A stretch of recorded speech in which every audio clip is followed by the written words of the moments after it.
She was invisible at her own sister's wedding, mocked, forgotten, and one breath away from walking out forever. Then the most dangerous man in Chicago sat down beside her, slid his ring onto her finger, and called her his wife in front of everyone. What happened next inside that ballroom didn't just change her night, it changed her entire life. Stay with me until the very end, because this story will take everything you think you know about power, dignity, and love and turn it completely upside down. Hit that like button and drop the name of your city in the comments. I want to see how far this story travels. The rain came down like it had a grudge. It hammered the tall windows of the Blackthorn Hotel with the kind of fury that made the stained glass shudder in its frames, old lead seams groaning under the pressure, the colors bleeding across the marble floor in watery reds and golds that looked less like light and more like something spilled. Outside, Lakeshore Drive was a river. Inside, the Blackthorn's grand ballroom smelled of white roses, expensive perfume, and the particular breed of tension that only money can manufacture. The kind where everyone is smiling and nobody means it. Mara Vane sat at table 14. She knew what table 14 meant. You didn't need a seating chart to understand the hierarchy of a wedding like this. Table 14 was tucked against the far wall near the service corridor, close enough to the kitchen that she could hear the clatter of plates being loaded onto trays. The centerpiece was smaller than the others. The chair beside her was empty, and had been empty since the doors opened 90 minutes ago. Whoever had been assigned that seat either hadn't come or had looked at the table number and quietly relocated. She didn't blame them. Mara was 29 years old and felt on this particular evening approximately 63. She wore a dress she'd bought 3 years ago for a different occasion, a soft green thing that had fit perfectly then and now hung slightly loose at the shoulders because 3 years of grief had taken something from her frame that hadn't come back. Her dark hair was pinned up in a way she'd done herself in the bathroom mirror of her apartment that morning, using pins she'd found in the bottom of her mother's jewelry box. Her shoes were modest, her earrings were small. She had made no effort to compete with the women in this room and had known before she arrived that the absence of effort would itself be noted, catalogued, and quietly used against her. She was Celeste's older sister. That was all she was tonight, a biographical footnote in a celebration that had no real place for her. Celeste Vane, Celeste Bellecourt now, as of 47 minutes ago, was 26 and luminous in the way that some people simply are, as if light landed on them differently than it landed on everyone else. She had married Gideon Bellecourt in a ceremony that lasted 32 minutes and cost more than Mara would earn in 4 years of restoration work, assuming she could keep her studio. The vows had been beautiful. The flowers had been extraordinary. The string quartet had played something that made 2 of the older women at table 3 cry. Mara had not cried. She had held the small gold locket at her throat and watched her sister become a Bellecourt and tried to feel something clean and uncomplicated, like happiness. What she felt instead was the particular exhaustion of a woman who has spent too many years being strong for people who never noticed the effort. She'd been seated at table 14 because Vivian Bellecourt, Gideon's mother, had arranged it that way. Vivian was 61, immaculate in ivory silk, and possessed of the particular cruelty that masquerades as good taste. She ran the Bellecourt family the way generals run campaigns, with absolute clarity about who was an asset and who was a liability. Mara had been assessed within the first 10 minutes of their introduction 3 months ago and found to be neither useful nor impressive. A restoration artist who worked on old buildings and community landmarks. No prestigious clients, no significant income, no husband, no prospects apparently worth mentioning. Your sister told me you do, what was it, preservation work? Vivian had said at that first dinner, with the particular intonation of a woman who considers the word preservation to be fundamentally adjacent to irrelevance. Architectural restoration, Mara had said, mostly historic buildings, frescoes, facades, structural ornamentation. How interesting, Vivian had said, in the tone people use when they mean the exact opposite. That had been the full extent of their meaningful conversation. Now Mara sat at table 14 and watched the ballroom the way she watched everything. Carefully, a little sideways, the way you look at something when you're trying to understand its structure rather than just its surface. The Bellecourt guests moved through the room like a weather system, clustering and separating with the rhythms of social calculation. She recognized some names from the society pages she occasionally glanced at in waiting rooms. A state assemblyman. Two men she was fairly certain she'd seen photographed outside a federal courthouse the previous autumn, though she couldn't remember in what context. Several women whose jewelry alone probably exceeded the annual operating budget of the community center she'd spent 8 months restoring the previous year. The Vane side of the guest list was smaller. Her aunt and uncle from Milwaukee, both of them stiff and uncomfortable in the wrong clothes, seated at table 11.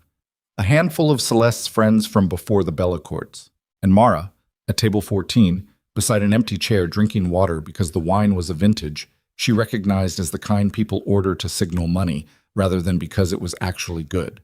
She was thinking about leaving. She had been thinking about leaving since approximately the moment she arrived, but the calculations kept changing. If she left before the meal, it would read as distress.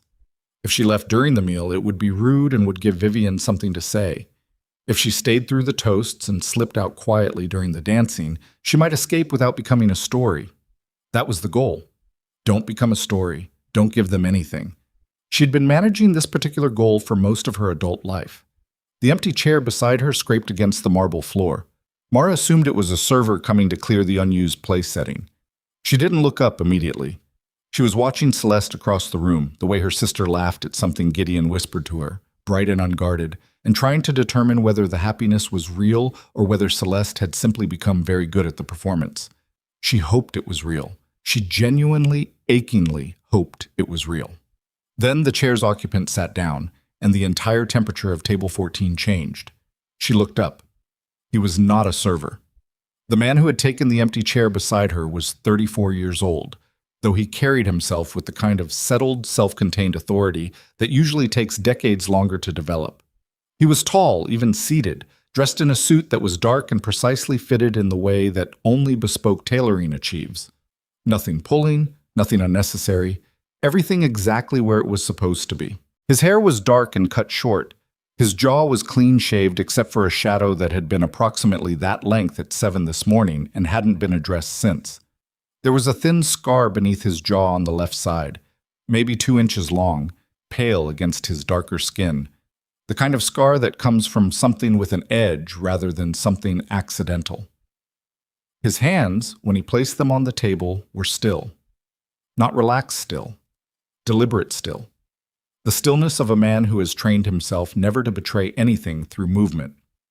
Mara did not know his name yet, but she knew the way you sometimes simply know things, the way the body registers information before the mind catches up, that he was not a wedding guest in any ordinary sense. The conversations at the nearest tables had not simply quieted when he walked in.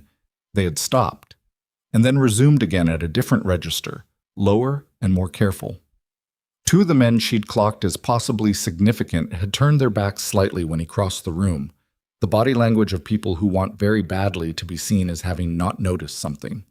He looked at her, just looked for a moment, level and unhurried, as if assessing her the way she assessed old buildings, trying to find what was real beneath the surface. Then he leaned close enough that she could smell his cologne, something understated and clean, and he said very quietly, in a voice that was not a whisper, but that was calibrated precisely for her ears and no one else's. "Pretend I'm your husband tonight." Mara stared at him. "Excuse me," she said. Not a question, not polite, just the blunt verbal reflex of a woman who had been caught completely off guard and was buying herself 3 seconds. He didn't repeat himself. Instead, with a movement so practiced it barely qualified as movement, he reached across the table, took her left hand and slid a ring onto her finger. Heavy gold. A signet, with an embossed crest she didn't recognize. The metal was warm from his hand. Her first instinct was to pull away. She didn't, partly because something in his expression was entirely without threat, not soft, not warm, but without any edge of danger directed at her specifically, and partly because his hand over hers was the most certain thing she had felt all evening, and she was, God help her, tired of uncertainty. He held her hand and raised his voice by precisely 3 degrees, not loud, just loud enough. "My wife," he said, addressing no one and everyone within 15 feet, "has been seated at the wrong table." The effect was instantaneous. The conversations at the two nearest tables stopped entirely. A server carrying champagne flutes actually halted mid-step. Across the room, she saw one of the men who'd turned his back go very still. And at the head table, she saw Vivienne Bellicourt turn her head toward table 14 with an expression that had never, in Mara's experience, preceded anything good. "I don't know who you are," Mara said, keeping her voice level, keeping her face completely neutral, because she was being watched now, and she knew it, and so did he. And whatever was happening, it had already started, and the time for stopping it had already passed. "Darian Rossetti," he said. She knew the name. Everyone in Chicago who read a newspaper and paid attention knew the name, though knowing it and believing you were sitting next to it were different things entirely. Rossetti, the family that controlled more of the city's private infrastructure than 3 city council members combined. The organization that had existed in various forms since before Mara's parents were born. The name that appeared in crime beat articles with careful language. Alleged, reportedly, sources indicate. Because no journalist who wanted a functioning career put anything more definitive in print.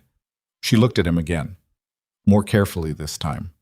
"You have to give me something," she said, "because I'm about 2 seconds from taking this ring off and walking out of this hotel." "Your mother's name was Elowen Vane," he said. The air left her lungs. He said it simply, without weight, the way you state a fact you've known for a long time. But his eyes, dark and attentive, were watching her face, and she understood that the simplicity was a kind of respect.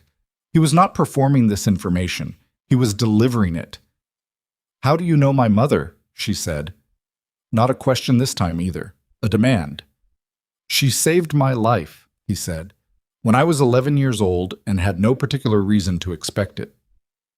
Mara felt something shift in the architecture of the evening, the way she sometimes felt the structure of a building shift when she understood what was holding it up.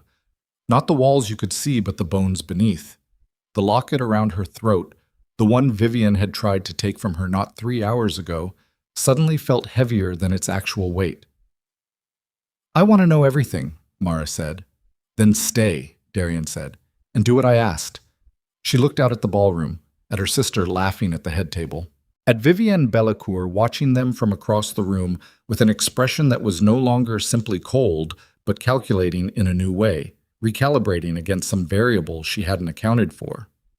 At the exits, where Mara now noticed, now that she was looking, 2 men in dark suits who were not servers and were not guests and were not moving toward anything in particular but were also not moving away. She looked back at Darian Rossetti. "When this is over," she said, "you're going to tell me everything about my mother." "Yes," he said, "and you're not going to treat me like something you're managing." Something moved briefly in his expression. Not quite surprise, something more like recognition. "That," he said, "may take more effort on my part, but yes."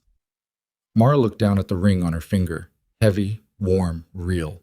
She pressed her thumb against the crest and felt the raised edges of it, the weight of something old. She did not take it off. She stood up. He stood with her, and she noticed again how the room adjusted around him, like water moving around something fixed and solid, every social current redirecting without making a spectacle of it. "You lead," she said quietly, because she had never danced with a stranger and wasn't about to pretend otherwise. "But I want to talk while we do it." "That's not usually how this works," he said. "Tonight it is," she said. He almost smiled. It didn't quite reach completion, but it was in the vicinity. Then he offered his arm with the same contained, deliberate quality that characterized every movement she'd seen from him. Not ceremonial, not theatrical, but absolutely intentional. She took it. They walked out toward the dance floor, and the ballroom parted for them the way it had never once parted for Mara Vane alone. And she was aware, with a cold clarity that had nothing to do with the champagne she hadn't drunk, that something had just begun that she did not fully understand and could not yet calculate the cost of. Behind them, at table 14, the empty chair remained. But Mara was not at table 14 anymore. On the dance floor, the string quartet had shifted to something slower, something with a weight to it. Darian placed one hand at the small of her back, firm, appropriate, the grip of a man who understood exactly how close was close enough, and took her other hand in his, and they moved, and Mara discovered to her faint irritation that he was a genuinely good dancer. The kind of good that isn't studied but is absorbed, like language. Talk, she said. Your mother, he said, at the same low calibration as before, worked for the Chicago Housing Coalition in the mid-90s. She ran a community resource office on the South Side. I was 11. I was in a situation I should not have survived. What kind of situation? The kind where two men with reasons to hurt me had located me in a parking structure at 2 in the morning, and your mother's office was the only lit window I could reach. He paused. She hid me, kept me quiet, got me out through a building she knew better than anyone. She didn't ask who I was or what I'd done. She just moved. Mara processed this. Her mother, who had made soup every Sunday and kept the apartment at exactly 68 degrees and never once mentioned the word Rochetti in Mara's hearing, had once hidden an 11-year-old boy from men who wanted to hurt him. She never told me, Mara said. She wouldn't have, he said. She understood what it meant. The less you knew, the safer you were. Safe from what, exactly? His hand at her back shifted slightly, and she felt his attention redirect in the subtle way that very controlled people redirect. No visible change, no obvious movement, but suddenly his focus was elsewhere for 3 seconds before it returned. Look toward the bar, he said. The man in the gray suit. Don't make it obvious. She executed a small turn with him, the way the dance gave her cover to, and let her gaze travel naturally. The man in gray was perhaps 50, compact, with the coloring of someone who spent time outdoors in cold weather. He was holding a glass he hadn't touched. He was watching the dance floor. He was watching them. Silas Morkent, Darian said. He's here because this wedding isn't what you think it is. What is it then?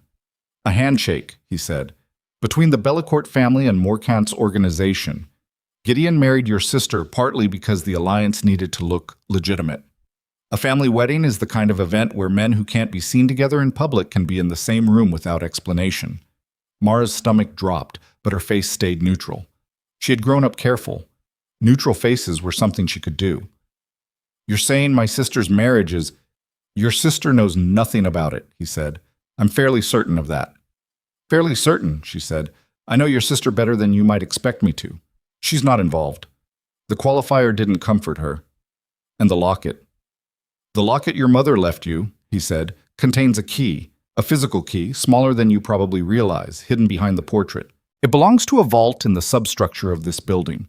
This specific building, which your mother had unique access to during the Coalition's renovation work in 1997.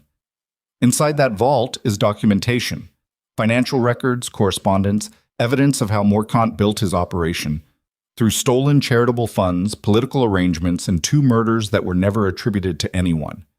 Mara kept dancing, kept her face still. The string quartet played on. One of those murders, Darian said, was my father. She looked at him then, directly for a moment, and he let her, and she saw something in his face that she hadn't been looking for. Not danger, not calculation, but something older and quieter that had been living underneath everything else for a very long time. Your mother witnessed something she wasn't supposed to, he continued.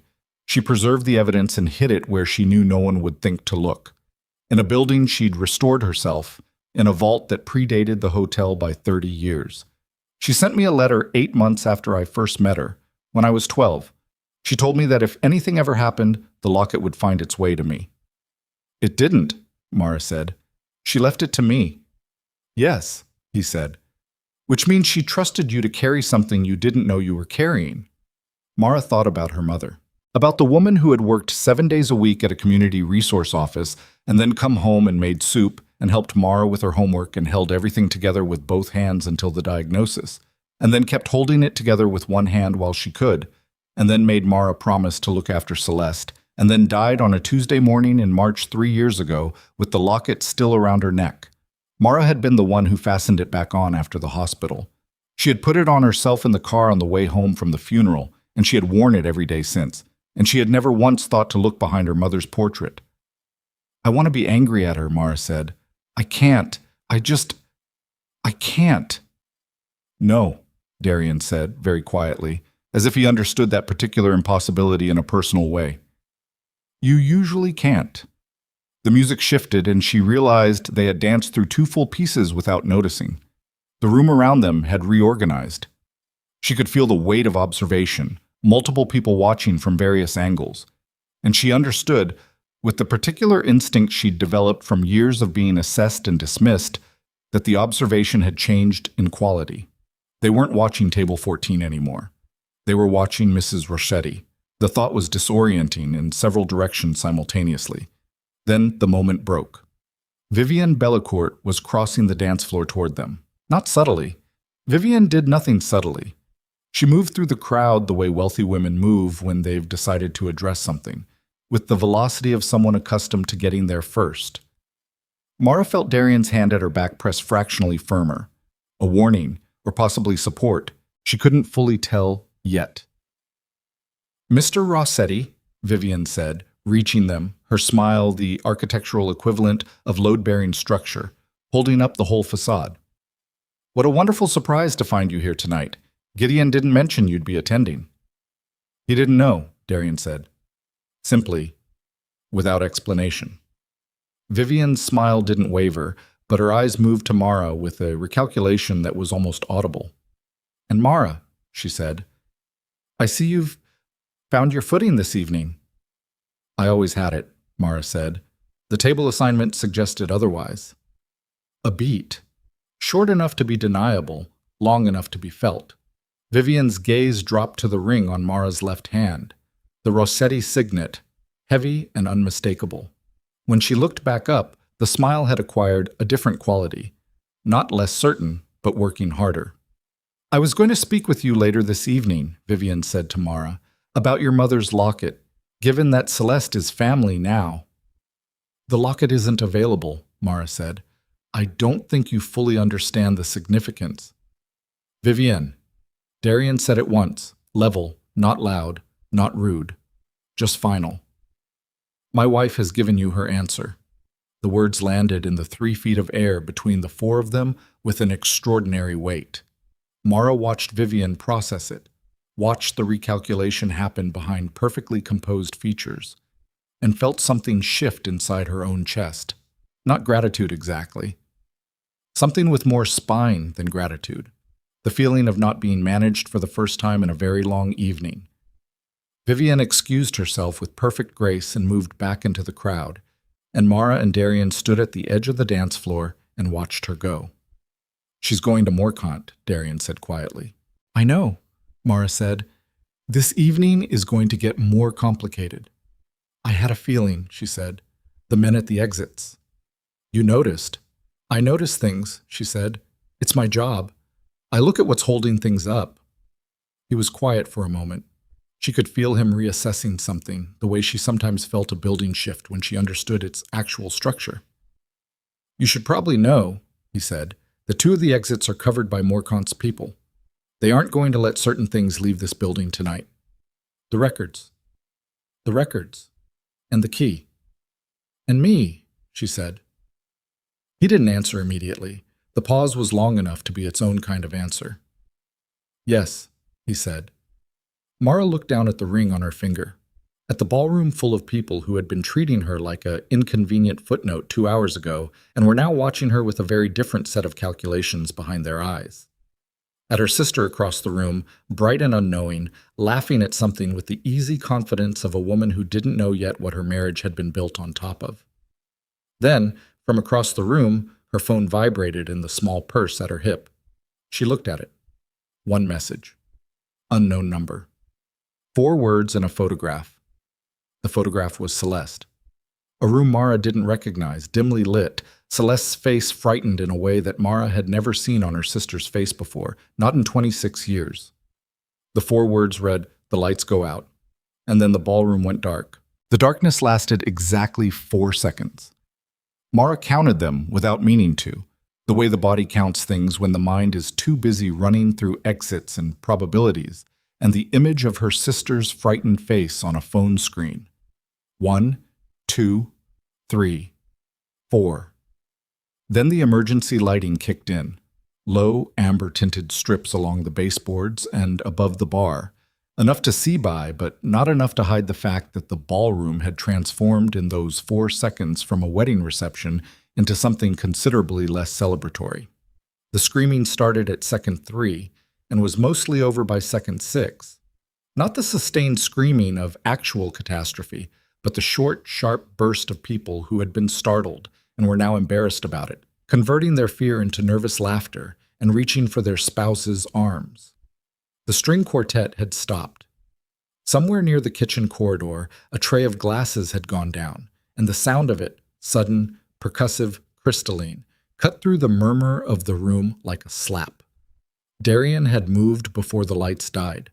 Mara wasn't entirely sure when or how, only that by the time she'd registered the darkness, his hand was already at her elbow, not gripping, just present, and he'd turned her body 45 degrees with a pressure so slight she almost hadn't felt it. But she was now facing the service corridor rather than the main floor, and she understood in a cold and functional way that this was not coincidence. "Don't move from this position," he said quietly, very close to her ear. "Where are you going?" "2 steps to your left. I'm not leaving the room." She felt rather than saw him go. Her eyes were adjusting, pulling what they could from the amber strips, and she cataloged the ballroom the way she cataloged buildings, structurally, from the bones outward. The main doors at the far end. The service corridor to her right. The bar along the north wall. The head table where the wedding party had been seated, now partially visible, partially in shadow. Celeste's chair at the head table was empty. Mara looked at it for 2 full seconds before she let herself process what she was seeing, the chair not pushed back the way it would be if someone had gotten up to use the restroom, the napkin on the floor beside it, a wine glass on its side, the red spreading in a slow bloom across the white tablecloth that the low light turned almost black. She looked at her phone. The message was still there. 4 words and the photograph. Her sister's face. Frightened in a way that Mara had never seen in 26 years of knowing her. She put the phone away. Darian was back at her elbow in under 90 seconds. She could tell by his breathing, controlled but slightly elevated, that the 90 seconds had involved movement. "She's not in the room," Mara said. Not a question. "No." "How long?" The lights were cut deliberately. Someone had access to the main electrical panel, which is in the sub-basement. This was coordinated. He paused. "It took planning." "Which means it wasn't a reaction to us," she said. "This was already going to happen tonight." "Yes." "So everything that happened with us on the dance floor, Vivian approaching us, all of it, was running parallel to a plan that was already in motion," he said. Morcant didn't need Vivian to tell him about the locket. He already knew it was here. What he didn't know was that you had it on your person, or that you were the one wearing it. "He thought it was still in her apartment," Mara said, meaning her mother's apartment, which Mara hadn't fully cleared yet because she hadn't been able to make herself do it. 3 years gone, and still a box of her mother's shoes in a closet in Evanston. "He's been looking in the wrong place," Darian confirmed. "Until tonight." The lights came back on fully. All at once, no gradual fade. Just the chandelier blazing back to life and the ballroom suddenly overlit, too bright after the dimness. Everybody blinking and reassembling their faces into expressions appropriate for a wedding that had experienced a minor electrical disruption rather than whatever this actually was. The head table was immediately visible. The empty chair was immediately visible. And within 15 seconds, so was the realization spreading through the wedding party that the bride was missing. Mara watched it happen. Gideon Bellecourt, 29 years old and built like someone who'd played lacrosse in college and never quite gotten over it, stood up from his chair and looked at the empty seat beside him with an expression that moved through several phases very quickly. Confusion, irritation, and then something Mara cataloged carefully because it was significant. Not fear, not the instinctive animal panic of a man whose wife has vanished. Something closer to calculation. A performance of alarm layered over something that looked like it had been expecting this. She filed that away. Vivian was at Gideon's side immediately, her hand on his arm, saying something low and rapid that no one at the distance Mara was standing could have heard. But Mara was good at mouths. She read lips the way she read structural damage. Not perfectly, but well enough. "She doesn't have it yet," Vivian was saying, or words close enough to those to matter. Mara turned back to Darian. Gideon knew this was going to happen. His eyes were already on the head table. "Yes." He knew when he walked into this room tonight. Most likely when he woke up this morning. "Then tell me something," she said, and she kept her voice low and very controlled, because what she was feeling underneath the control was not something she could afford to let out in a room full of Morcant's people and Bellacourts and 100 wedding guests who would be taking notes. Did he love her? Does he? Darian looked at her, directly, in that way he had, not unkind but also not softening anything. I don't know, he said. I'm not in the business of tracking what people feel. You should be, she said. It would tell you more than the financial records. He was quiet for a moment. She had the sense she'd said something that landed somewhere unexpected, though his face gave her nothing concrete. Then, from across the room, Gideon Bellacourt saw them. The look lasted maybe 3 seconds. Man to man, across 70 feet of ballroom floor and 100 years of whatever history existed between the Roschetti name and the Bellacourt name, and then it broke, and Gideon said something to Vivian and started toward them. He's coming, Mara said. I know. What do you want me to do? Stand here, Darian said. Be exactly who you've been for the last hour. His wife. A woman who does not frighten easily, he said. Yes.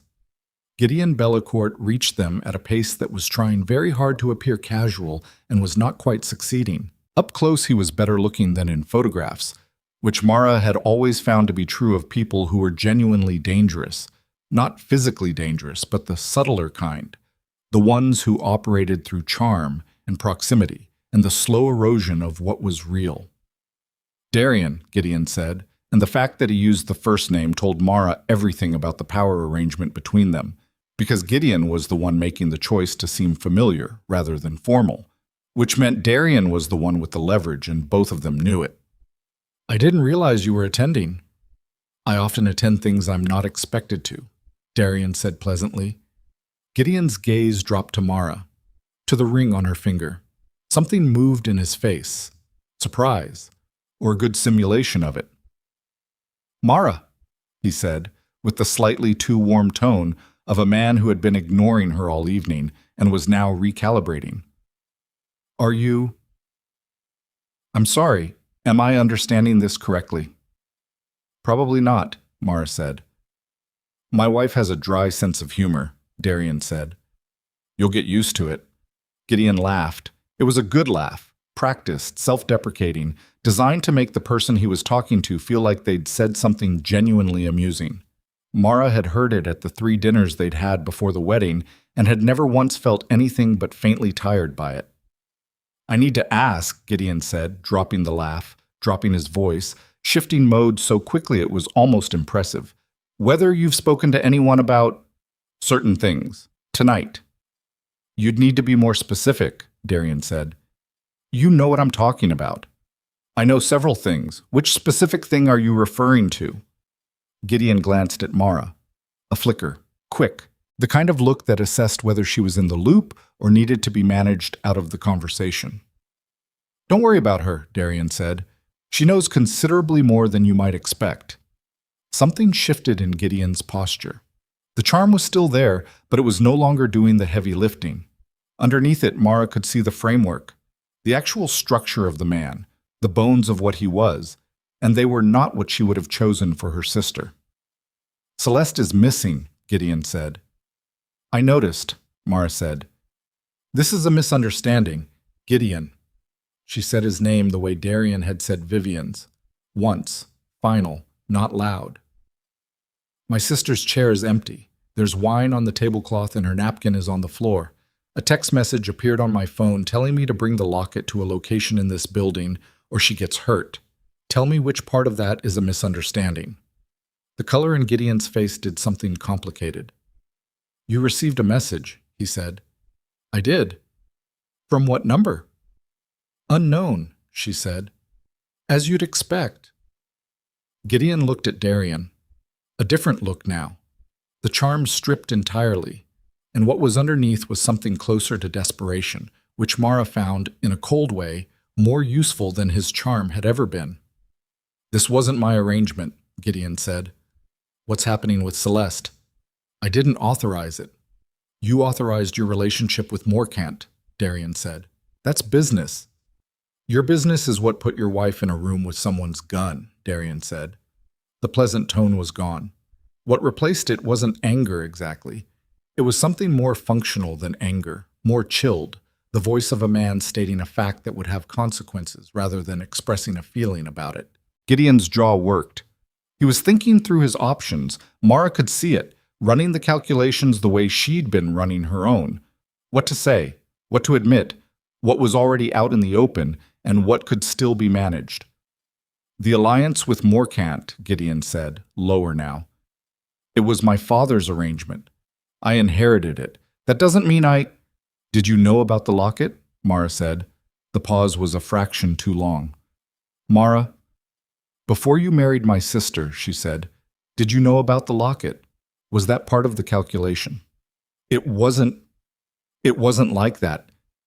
Was it part of the calculation? She said again. Flat, even. The tone of someone who has already made peace with the answer and just needs it spoken aloud.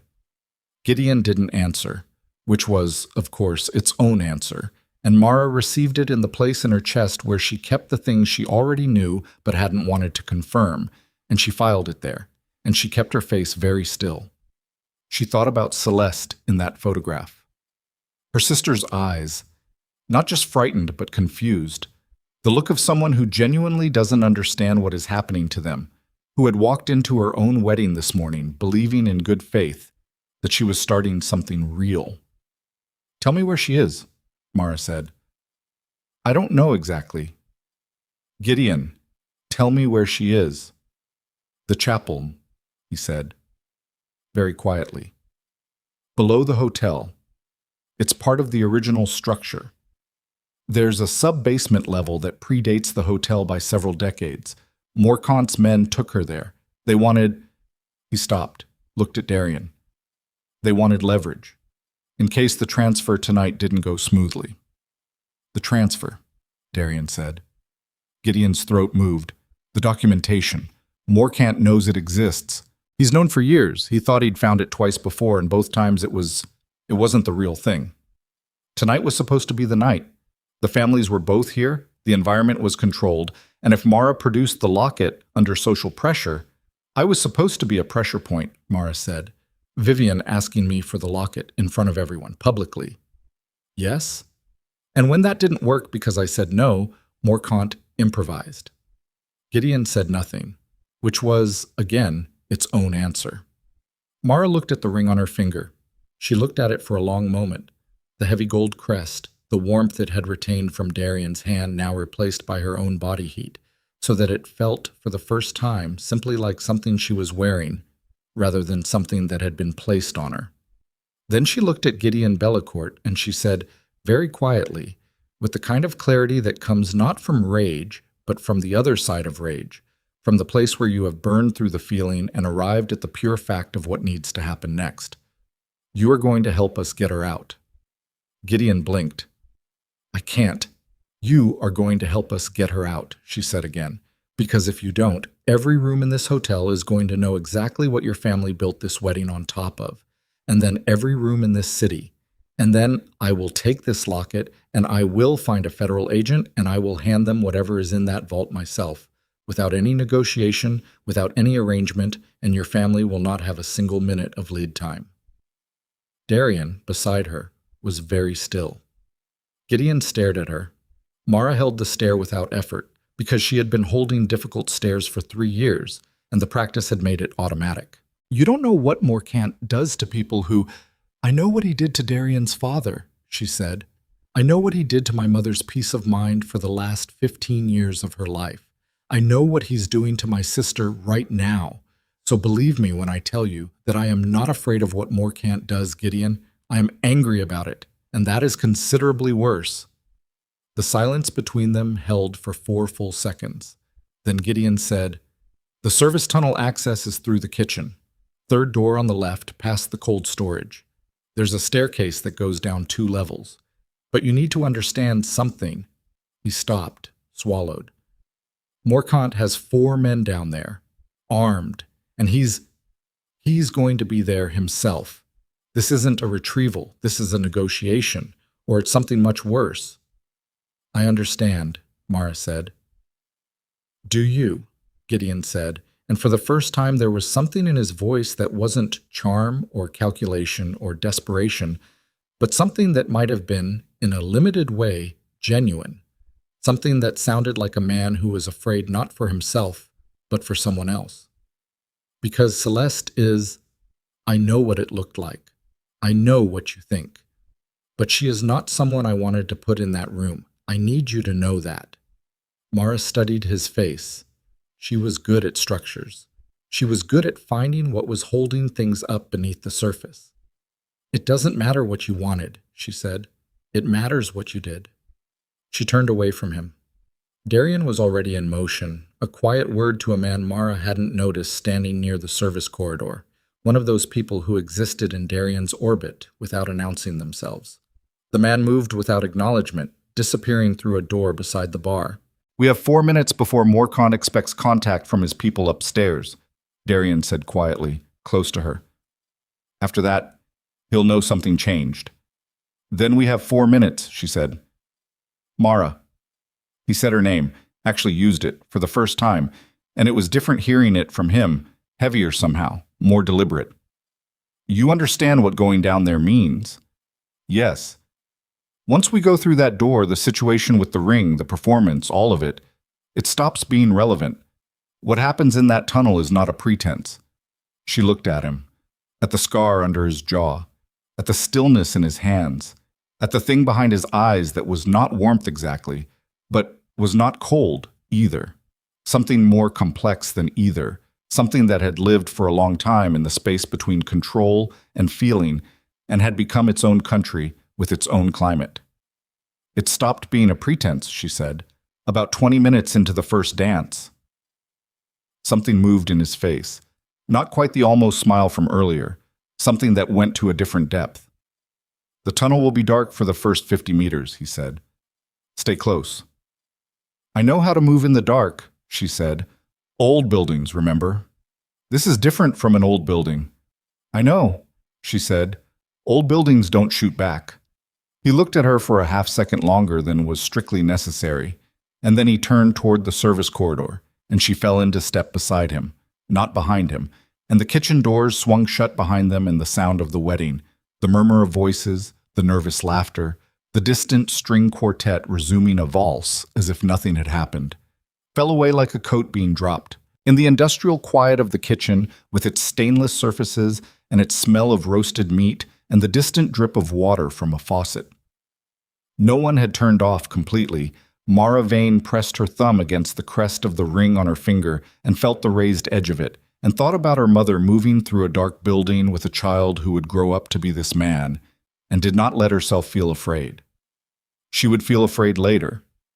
If there was a later, she would feel every single thing she was currently compressing into a small, dense point behind her sternum, and she would probably sit on a floor somewhere and let it all out, and it would be ugly and real and entirely private. But not yet. The third door on the left, past cold storage, opened onto a staircase that smelled of stone and damp and decades. Darian's man had a light. 2 others materialized from somewhere Mara hadn't tracked, moving with the quiet efficiency of people who trained for this kind of dark. They went down, and as they reached the second landing, from somewhere below them, muffled, distant, but absolutely real, Mara heard her sister's voice. Not words, just her voice, tight with the particular way a person sounds when they are holding themselves together with the last reserves of what they have. Mara had heard that sound before. She'd heard it in her own voice on a Tuesday morning in March 3 years ago, standing in a hospital corridor. She recognized it the way you recognize something that belongs to you. Her hand found Darian's arm in the dark, not for comfort, not for reassurance, but for the simple transactional purpose of forward motion. She needed him to stop moving for exactly 1 second so that she could listen and determine which direction the sound was coming from. He stopped. She listened. Below and left. Behind a door. Maybe 40 meters. "That way," she said. He didn't question it. They moved, and above them, in the Blackthorn Hotel's grand ballroom, Mara's phone, sitting now in the small purse she'd left on the kitchen counter, because she'd known she couldn't carry it into what was coming, lit up with a second message from the same unknown number. 6 words this time. You have 90 seconds. Then she screams. They heard her at 30 meters. Not words. Celeste didn't have words yet, just that sound Mara had identified from the staircase. The sound of someone holding themselves together with the last threads of what they had. It came through the stone walls of the sub-basement corridor in pulses, muffled and directional, and Mara moved toward it with the focused certainty of someone who has spent years learning to read structures in the dark, to find the living thing inside the dead weight of old material. Darian's hand came to her shoulder. A stop signal. She stopped. He held up 2 fingers to the man with the light, then pointed left and right. The 2 guards split without sound, moving along the corridor walls in opposite directions, and Mara stood in the near dark with Darian's hand still on her shoulder and counted her own heartbeats because counting was something her mind could do while the rest of her was doing something else. 14, 15, 16. The guard on the right came back and held up 4 fingers, then touched his hip where the weapon was. 4 men, armed. Darian looked at Mara. In the low light from the remaining flashlight, his face was all angles and shadow, the scar under his jaw a pale line that caught what little illumination there was. He was asking her something without words. Checking, she realized, not for her permission, but for her readiness. The distinction mattered. She nodded once. He nodded back. What happened in the next 90 seconds was not something Mara could have narrated cleanly afterward, because she was not positioned to see most of it. And what she could see was fragmented by shadow and the sudden extinguishing of the flashlight, and the sounds of movement that were nothing like what fighting sounds like in films. Quieter in some ways, more abrupt, more deeply physical. The sound of bodies contacting surfaces, and the specific percussion of someone losing consciousness in a way that has nothing graceful about it. She pressed her back against the corridor wall and breathed through her mouth and held completely still, because Darian had told her without telling her that stillness was her job in these 90 seconds, that she was the variable they could not afford to have moving unpredictably, and she understood this and hated it in equal measure and did it anyway. Then a door opened. Real light. Amber, like the emergency lighting upstairs, but steadier. Lanterns, she realized when her eyes adjusted. Actual battery lanterns set on stone ledges, the kind of light that predates the assumption of electricity. The room beyond the door was large and low-ceilinged and had the particular quality of a space that had been built for one purpose and survived into a century that had forgotten what that purpose was. The chapel. She understood it immediately, not from the architecture, which had been stripped of most of its identifying features, but from the bones of it. The proportions. The way the ceiling arched, the remnants of stone seating along the walls that had once been pews before someone had removed them and left only their footprints in the floor. An altar at the far end that had been broken at some point, the top half lying at an angle against the wall behind it, and this fracture, this fundamental wound in the room's original intention, felt to Mara like the most honest thing about it. Celeste was in the center of the room. She was seated on a wooden chair that had been placed with deliberate isolation in the open floor space, her hands zip-tied to the chair's arms, and she was wearing her wedding dress, which was now ruined at the hem from the tunnel floor, and her hair had come half down from its arrangement, and there was a red mark on her left cheekbone that was going to be a bruise by morning. She was not crying. Mara noted this with the same quality of attention she gave to structural details, not emotionally but analytically, because what Celeste was doing instead of crying was staring at the door with the compressed, white-lipped expression of someone who has decided that if something is going to happen to them, they will look at it directly rather than away. That was their mother's expression. Mara had seen it twice in her life, and both times it had made her chest hurt. The man standing behind Celeste was not one of the 4 guards. He was older, the gray-suited man from the ballroom, seen clearly now, at close range. The compact build and cold weather coloring resolving into specific detail.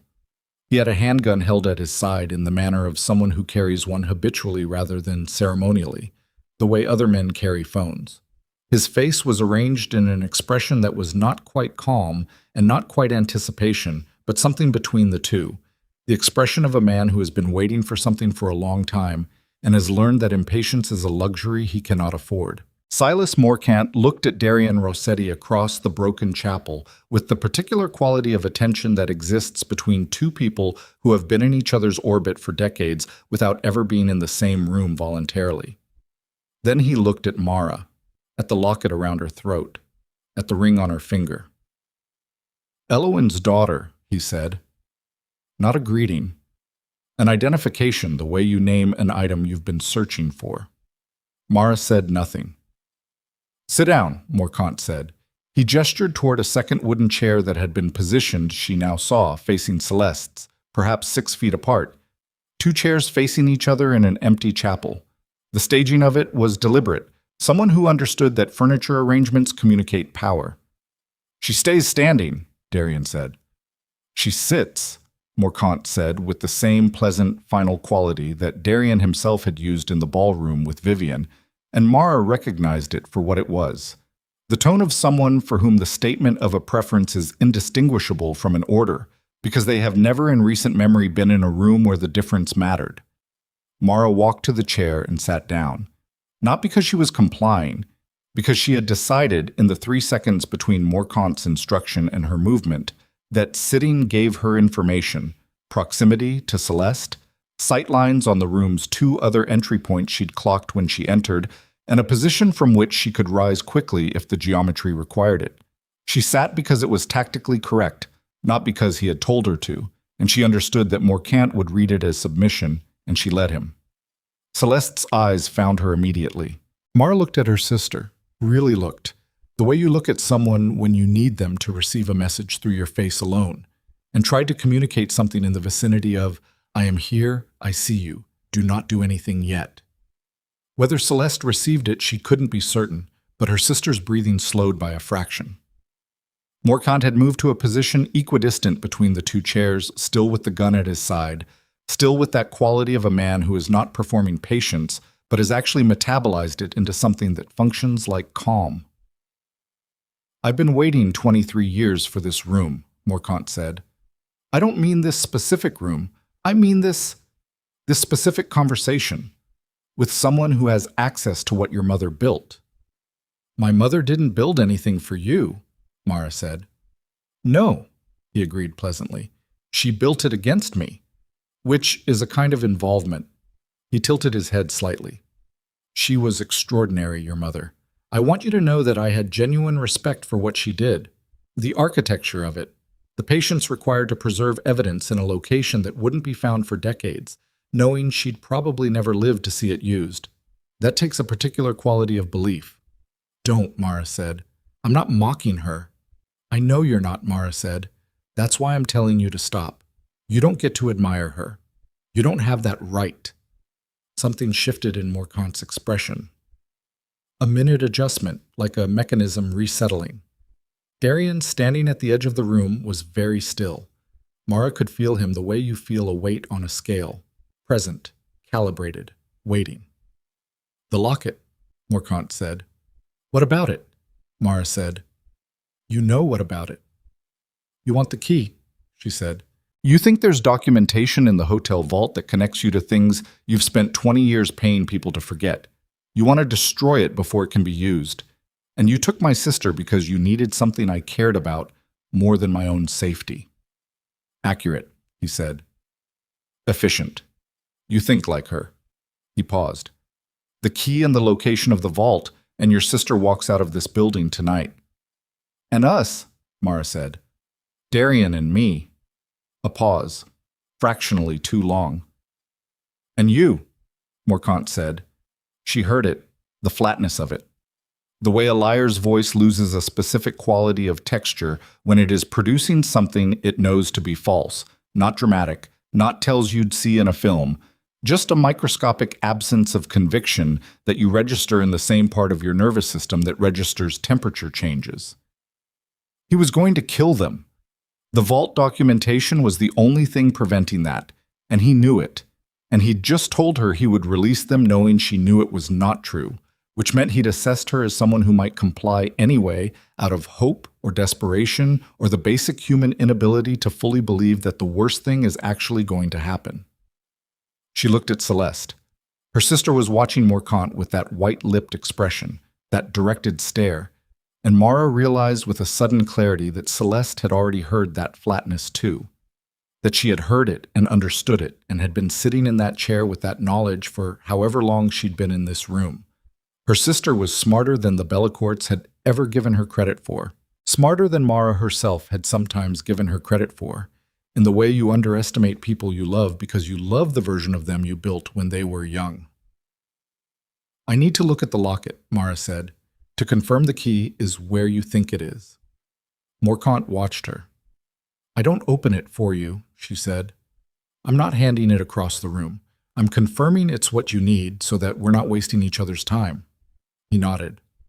Mara reached up and unclasped the locket with both hands, feeling the familiar weight of it, the smooth gold oval that had been against her skin every day for 3 years.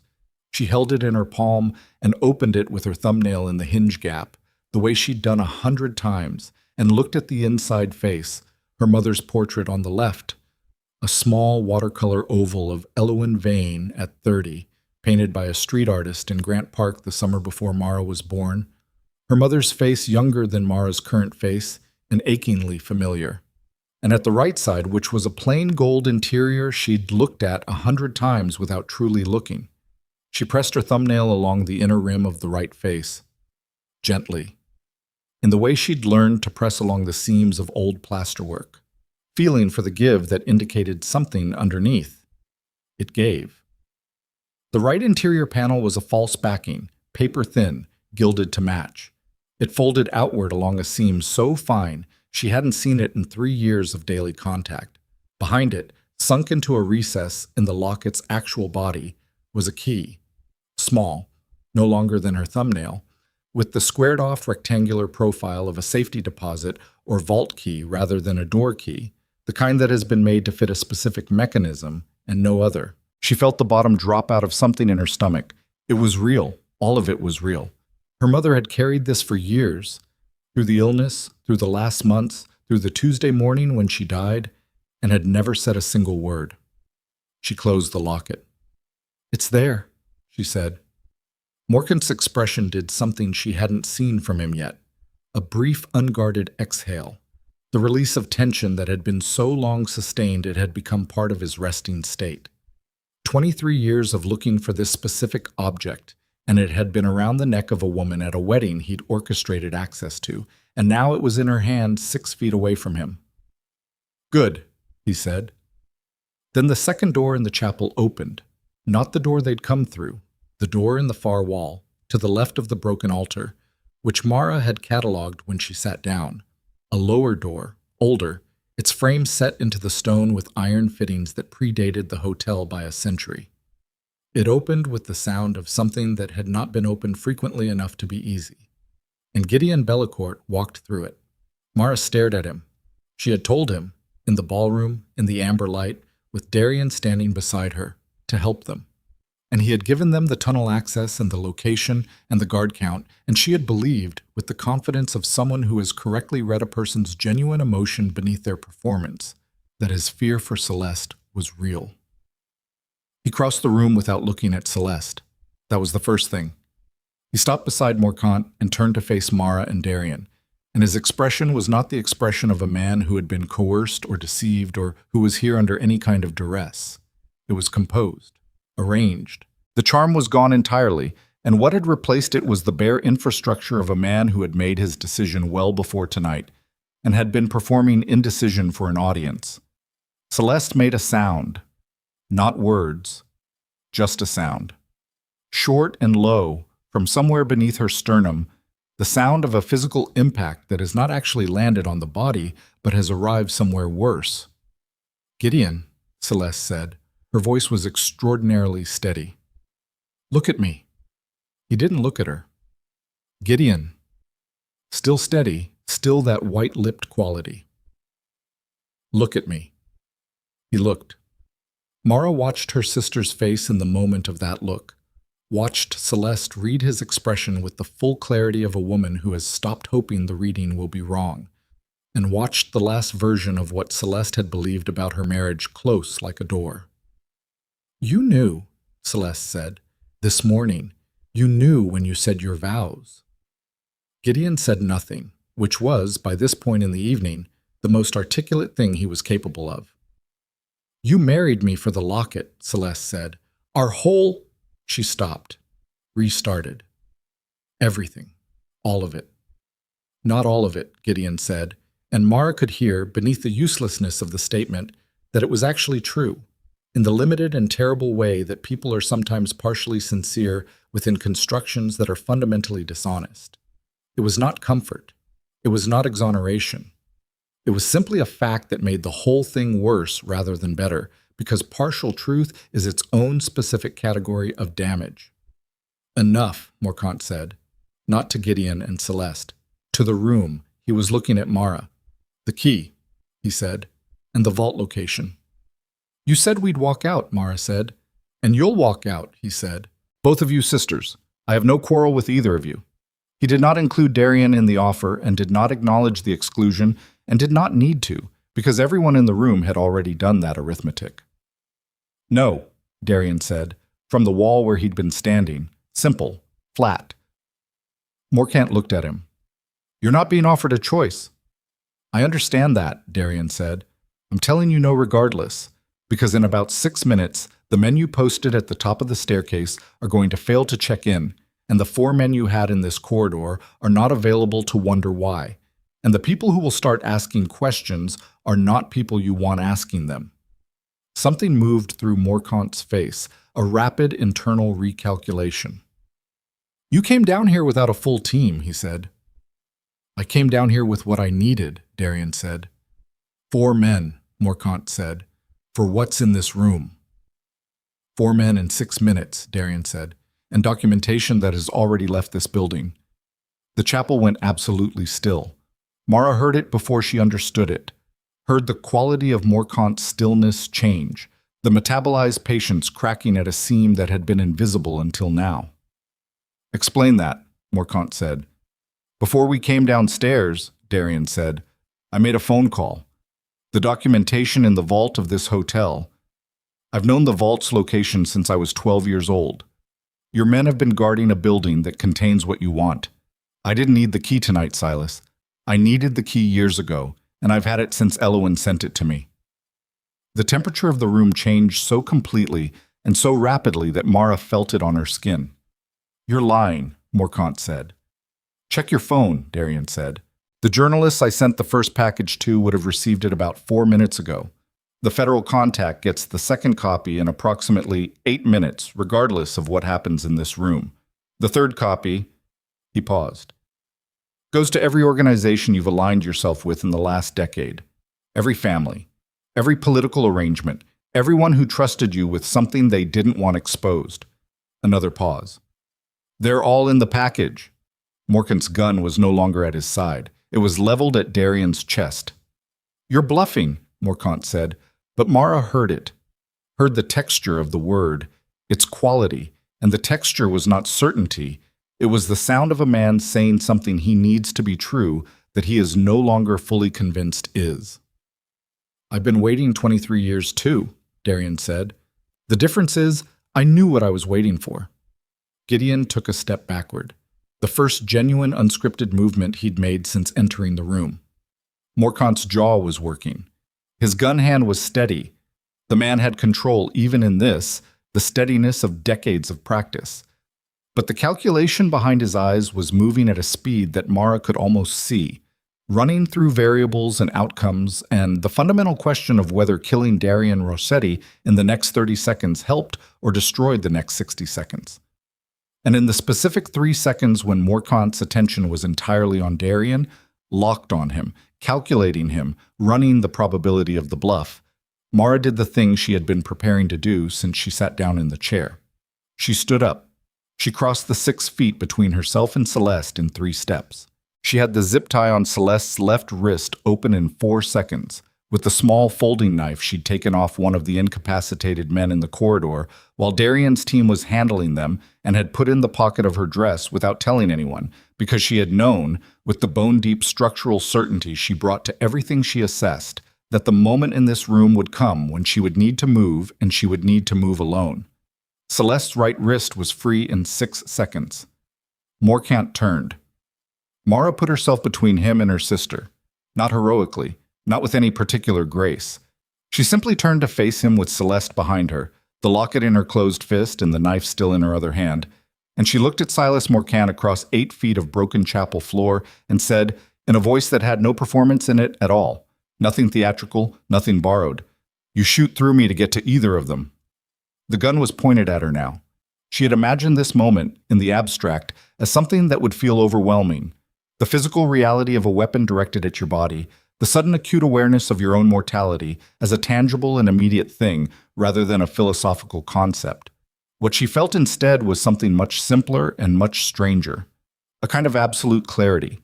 The feeling of having been compressed by 3 years of grief and obligation and invisibility into something very small and very dense, and now standing in a room where that density had a use. "Mara," Darian's voice. Very controlled, something in it she hadn't heard before. "I know," she said, without looking away from Morcant. "Step back." "No." The words sat in the room. Morcant looked at her. She looked back. Behind her, she could feel Celeste's hand at her shoulder. Not pulling her back, not protective, just there. Her sister's fingers against her shoulder blade in the simple language of 2 people who grew up in the same small apartment and learned without learning how to communicate through contact. "You have nothing to trade," Morcant said. "You understand that. Whatever he sent, if he sent anything, you have nothing left." "I have the locket," she said. "The locket doesn't matter anymore." "I know," she said. "It never really did. The locket was the story you told yourself to explain why you couldn't find what my mother hid from you. It's not in the locket. The key in the locket opens a mailbox in Evanston that contains a letter to a lawyer that was to be opened upon her death, and the lawyer opened it 3 years ago and has been waiting for someone to contact him with specific instructions." She paused. "I contacted him 2 hours ago from the ballroom bathroom before any of this started, before you took my sister, before the lights went out." The sound of the chapel breathed around them. Morcant was very still. "You're 29 years old," he said. The calculation in his voice had acquired a new quality. Not quite respect, but its functional cousin, the assessment of someone who has been surprised by a variable they'd dismissed. "My mother was 29, Mara said, when she first started keeping records against you." She felt rather than saw Darian move a peripheral shift, controlled and specific, and understood that something had changed in the room's geometry, that whatever was going to happen in the next 30 seconds was no longer a question of what Morcant decided, but of what Morcant's body did in the split second between decision and action, and that Darian was positioned to respond to that body regardless of the decision. Morcant looked at the locket in her hand. Then he looked at her face, and she saw it. Saw the exact moment when a man who has spent 23 years being the most dangerous person in any room he entered understood that the room had changed while he wasn't watching, that the architecture he thought he controlled had been built around a load-bearing element he'd never identified, and that element was standing in front of him in a green dress with a small knife and her dead mother's locket and nothing left to lose. His gun hand dropped 2 inches. Just 2 inches. The smallest possible surrender. And in that exact moment, from the old iron-fitted door behind the broken altar, the door Gideon had come through, which had not been closed fully since, came a sound that Mara had not been expecting and could not have accounted for in any calculation she'd run. Footsteps.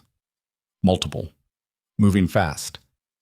And a voice she did not recognize calling Morcant's name with the specific intonation of someone delivering news that cannot be walked back, cannot be managed, cannot be absorbed into any arrangement that keeps the current situation functional. Gideon made a sound, a short, involuntary exhalation, and his face, when Mara glanced at it, had gone the color of old plaster. Whatever was coming through that door, it was not Morcant's people, and it was not Darian's. And as the door swung fully open and the light from beyond it fell across the chapel floor, Mara understood. With the cold, complete structural certainty of someone who has just found the crack that explains why the whole wall is wrong. That there was a third party in this building tonight, one that neither Darian nor Morcant had accounted for. One that had been waiting with the specific patience of an organization that measures its timelines not in hours, but in years. And that everything she had planned, everything Darian had positioned, everything her mother had preserved across 2 decades of careful silence, was about to be tested against a variable that none of them had put in the equation. The men who came through the iron door were federal.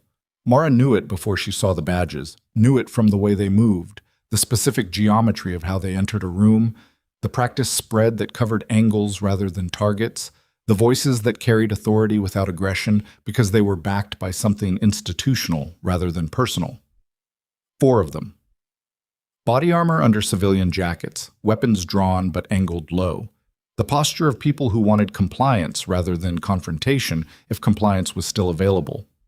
The one in front was a woman, 50, maybe 52, with gray-streaked hair cut short and the particular quality of stillness that Mara had only seen in 2 people tonight, Darian and this stranger.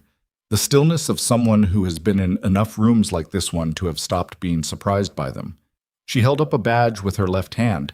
Her right hand stayed on her weapon. "Special Agent Reyes, FBI Chicago Field Office," she said. Not loud.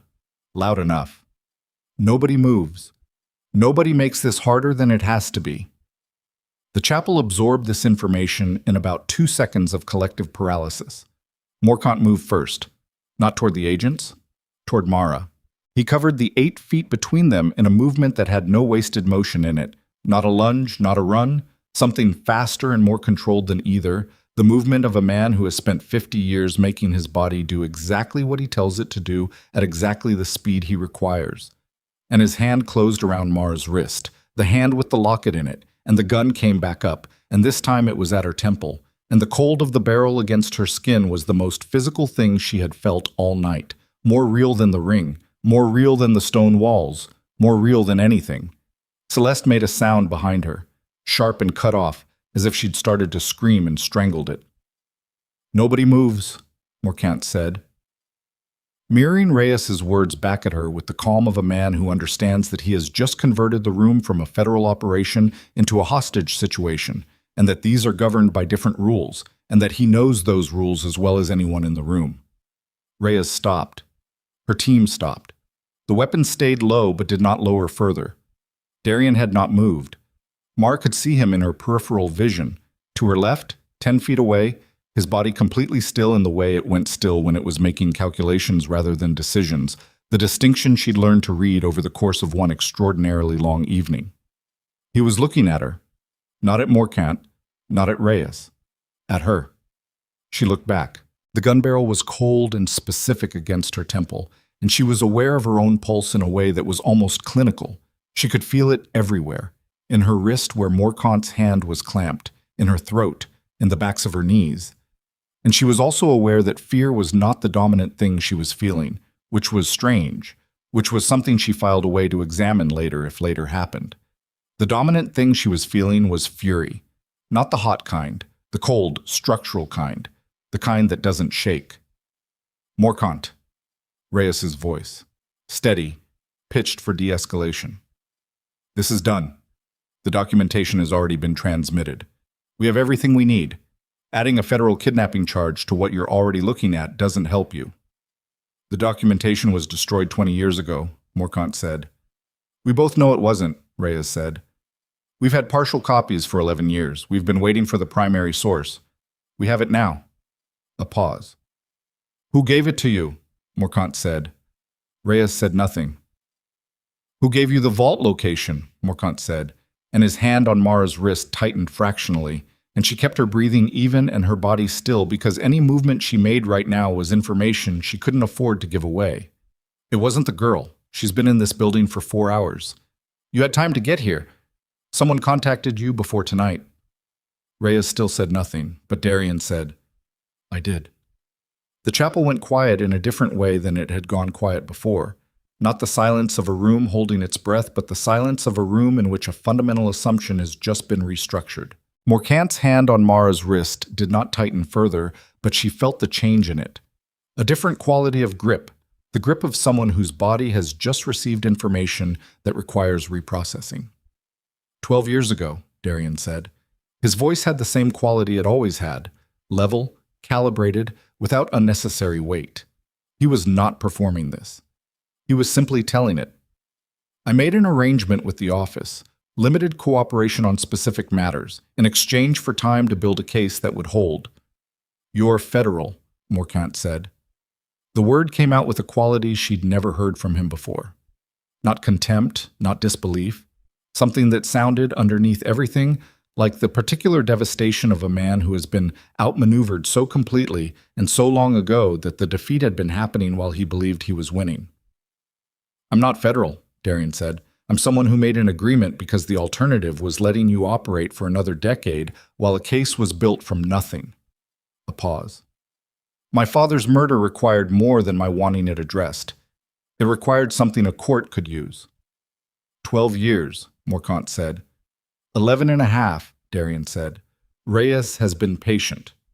Gideon, in the corner of the room, sat down on the floor. Not dramatically, not in collapse. Simply sat, in the way a person sits when their legs have decided the argument is over, even if their mind hasn't caught up. He put his back against the stone wall and looked at nothing in particular, and Mara thought, with the part of her mind that ran parallel assessments, regardless of what else was happening, that she was watching a man experience the specific sensation of understanding that every calculation he'd made for the last several years had been built on a foundation that was never what he'd believed it was. She almost felt something for him, not forgiveness, something adjacent to pity, which is what you feel for people who chose wrong and have to live with it. Almost. Then she looked at Celeste standing behind her, and the almost evaporated. Here's what happens now, Reyes said, advancing one step, her weapon still angled low. You release her. You put the weapon down, and we walk out of this building with everyone alive, which is the only outcome I'm interested in. You walk out with me in cuffs, Morcant said. Yes. And the charges? Significant, Reyes said. But you're 63 years old, Silas. You've been carrying this for 23 years. Whatever calculations you're running right now, whatever you think you can still salvage, ask yourself honestly whether this is the room where you want to spend the last of whatever time you have left. It was the right thing to say. Mara recognized it as such. It was the precise pressure point, not the legal threat, not the tactical reality, but the human one, the simple arithmetic of a man's remaining years and what he was willing to spend them on. She felt Morcant's grip change, not release, change, a microscopic shift in pressure that meant his decision was moving, that the calculation was reaching its terminal point. And then Gideon stood up. Nobody had been watching Gideon. That was the problem with people who had been comprehensively dismissed from the room's power structure. They became invisible, and invisible people could move. He was on his feet and crossing the room before anyone had fully registered that he'd stood, and what he was moving toward was not an exit and not a weapon, but Morcant's gun arm, which he grabbed with both hands and wrenched downward with the specific desperate strength of a man who has decided that the only remaining currency he has is the action he takes in the next 3 seconds. The gun discharged.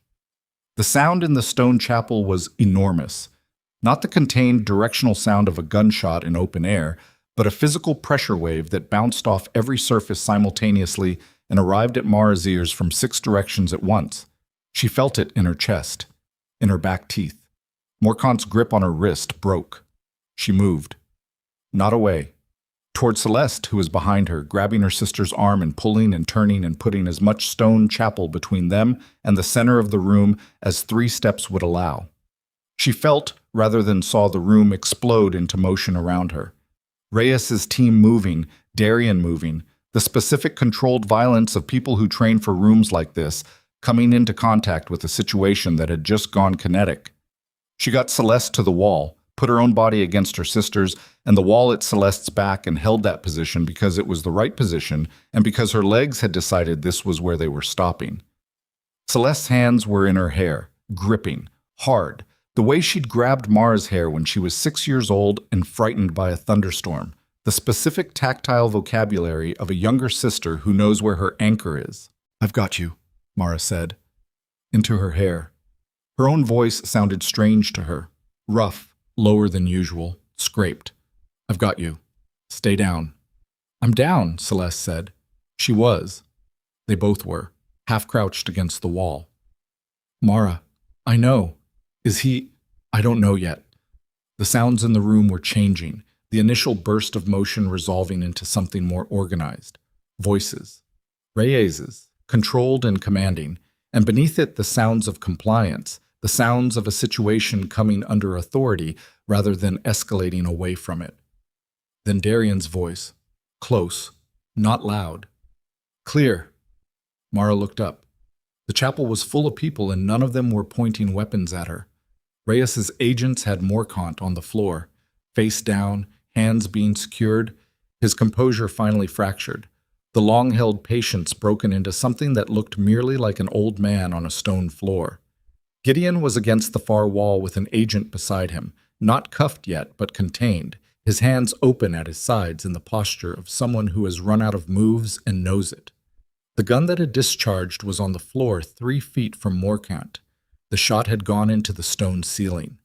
There was a white scar in the vaulting where the bullet had found the ancient rock, and dust was still settling from it, drifting down in the lantern light like something that had been held up there for 100 years and finally let go. Darian crouched in front of her and Celeste, at eye level, close, and she could see that he'd acquired something during the 3 seconds of chaos. A cut above his left eyebrow, shallow, bleeding in the efficient way cuts on the face bleed, more than the damage warranted. Someone's elbow or the corner of something, in the movement of the room. He looked at her face, a rapid assessment, her eyes, her hands, the way she was holding herself. "Are you hurt?" he said. "No," she said. "Are you certain?" She took inventory. Her wrist where Morkant had gripped it ached and would bruise. Her knees hurt from the stone floor. Everything else was operating. "Yes," she said. He held her gaze for 2 seconds longer. Then he looked at Celeste. "Celeste," he said. Same even voice, same quality of attention. "Are you injured?" Celeste looked at him from approximately 6 inches away with the expression of someone encountering this specific face in this specific proximity for the first time and not being entirely certain what to do with it. "I'm okay," she said. Then, "You're bleeding." "It's minor," he said. "It's on your face," she said. "That's not minor. That's your face." Something happened at the corner of Darian's mouth. Not the almost smile from earlier, something that reached completion this time, briefly, before it was gone. "She's okay," Mara said. Not to him, to herself. The confirmation of it arriving in her chest like something that had been held at distance for hours, finally making contact. She let out a breath. It was not a clean breath. It was the kind of breath that comes after a long time of not fully breathing, ragged at the edges, pulling more air than the lungs expected. And with it came the thing she'd been compressing all evening. Not all of it, not the full inventory, but the top layer, the most acute layer, the image of her sister's face in a photograph on a phone screen, and the 4 words beneath it, and the way she'd felt reading them alone in a ballroom while standing next to a man she'd known for 90 minutes and was wearing his ring. She pressed the heel of her hand against her eye socket, once, briefly. Then she straightened. Reyes was standing over Morkant. She looked up at Mara with the assessment of someone who has spent a career reading the people inside rooms like this one. "Ms. Vane," she said. "Agent Reyes," Mara said, "you transmitted documentation to my office approximately 2 hours ago." "I did." "From a bathroom on the 4th floor of this hotel." "The reception had bad signal," Mara said. "The bathroom had a window." Reyes looked at her for a moment with an expression that was not quite amusement, but occupied the same general address. "You want to tell me how you had access to materials my office has been building a case toward for 11 years. "My mother's lawyer," Mara said. "He had instructions to release everything to me if I contacted him with a specific phrase before midnight on the date of my sister's wedding. My mother knew the Bellacourts were getting close. She built a window into her instructions, a specific occasion where everything might come to a head." "Your mother planned for this night," Reyes said. "My mother," Mara said, "was the most careful person I have ever known. She planned for approximately 17 versions of this night, depending on who moved first and how." She paused. "She left me a letter with the lawyer. She explained everything. She told me if I ever found myself at Celeste's wedding holding that locket, I would understand why." The chapel was quiet. Morkant, on the floor, was being lifted to his feet by Reyes's agents. His face in the lantern light was the face of a man at the end of something. Not broken, not destroyed, simply finished. The specific exhaustion of someone who has run a race as long and hard as it could be run and has arrived at the wall. He looked at Mara. She looked back. She was better than me, he said. Not an apology. A fact, delivered with the same quality of calibrated honesty that she recognized from Darian. Men who had spent decades lying to everyone else occasionally developed a specific relationship with plain truth, used it sparingly, but when they used it, it was real. Yes, Mara said. She was. They took him out through the door Rhea's team had come through. Gideon went second, hands now secured, still not speaking. He looked at Celeste once as they led him past her. She looked back at him with the white-lipped expression, the directed stare, the full contact attention of their mother's face on someone 26 years old. She did not say anything. Neither did he. Some things don't have words, and it's not a failure of language. It's the language being honest about its own limits. The chapel began emptying. Rhea stayed, running through the procedural requirements of the next hour with efficient brevity. Darian answered questions in the compact, factual way of someone who has done this before, which he had, Mara understood. 12 years of this, 12 years of building something that looked like cooperation and was actually a long, careful siege. She sat on the stone floor near the wall while this happened. Not from exhaustion exactly, though she was exhausted. From the specific pull of gravity that happens when you've been operating in an elevated state for long enough that the body, once it registers safety, becomes suddenly very interested in the floor. She sat with her back against the cold stone and the locket in her lap and Celeste beside her, their shoulders touching in the way they'd sat on the floor of their mother's apartment 1,000 times growing up, the position the body returns to when it's done performing. Celeste put her head on Mara's shoulder. The wedding dress made a quiet sound against the stone floor as she shifted. The ruined hem, the loosened hair, the bruise coming up on her cheekbone in shades that would be spectacular by morning. I liked him, Celeste said. Quietly. Just the two of them, underneath the broader conversation happening across the room. That's the part I actually liked him. Not loved, I don't think, but liked. I thought he was decent. He may have been, Mara said. Partially. In the limited, terrible way people can be decent inside constructions that aren't. That's not comforting. No. Were you going to tell me it would be okay? No, Mara said. It's not going to be okay right away. It's going to be hard for a while. Then it's going to be different than okay. Better than okay, eventually, but different. Celeste was quiet. I missed Mom tonight, she said. Mara pressed her lips together, looked at the white scar in the vaulted ceiling where Morcant's bullet had found the stone, the dust still drifting. She was here, Mara said. Everything that happened tonight, she built this. She planned it. She is the reason Morcant is walking out of this building in cuffs instead of walking out of it with what he came for. She paused. She was here. Celeste didn't answer, but her shoulder pressed fractionally harder against Mara's, and Mara pressed back, and they sat like that on the floor of a broken underground chapel, while the federal agents moved around them with the efficient bureaucracy of people for whom extraordinary rooms are ordinary work. Darian finished with Reyes and crossed the room and looked down at both of them. His face was still bleeding slightly, the cut above his eyebrow doing what face cuts do. He had not bothered to address it, which Mara found, in a way she didn't fully examine, either extremely practical or extremely irritating, and she couldn't determine which. We can go upstairs in about 10 minutes, he said. Okay, Mara said. There will be more questions up there. Reyes will want statements. I know. Celeste will need medical to look at her face. I know. He looked at her for a moment, at the locket in her lap, at the ring on her finger, at the general condition of her, the green dress, the loosened hair, the bruise beginning to form on her wrist where Morcant had gripped it. You're going to feel this tomorrow, he said. I'm feeling it now, she said. Tomorrow will be more thorough.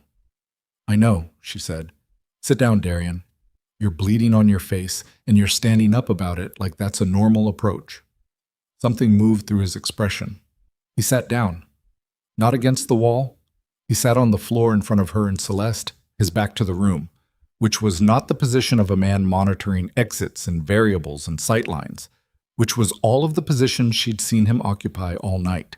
It was the position of a man who had decided, for the first time in an extremely long evening, to put his back to something other than a wall and see what happened. He looked at the locket. "She sent me a photograph of herself with it," he said, "in the letter, wearing it.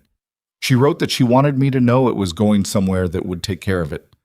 Mara looked down at the locket, the gold oval, the weight of it, the worn place on the clasp where 30 years of hands had opened and closed it.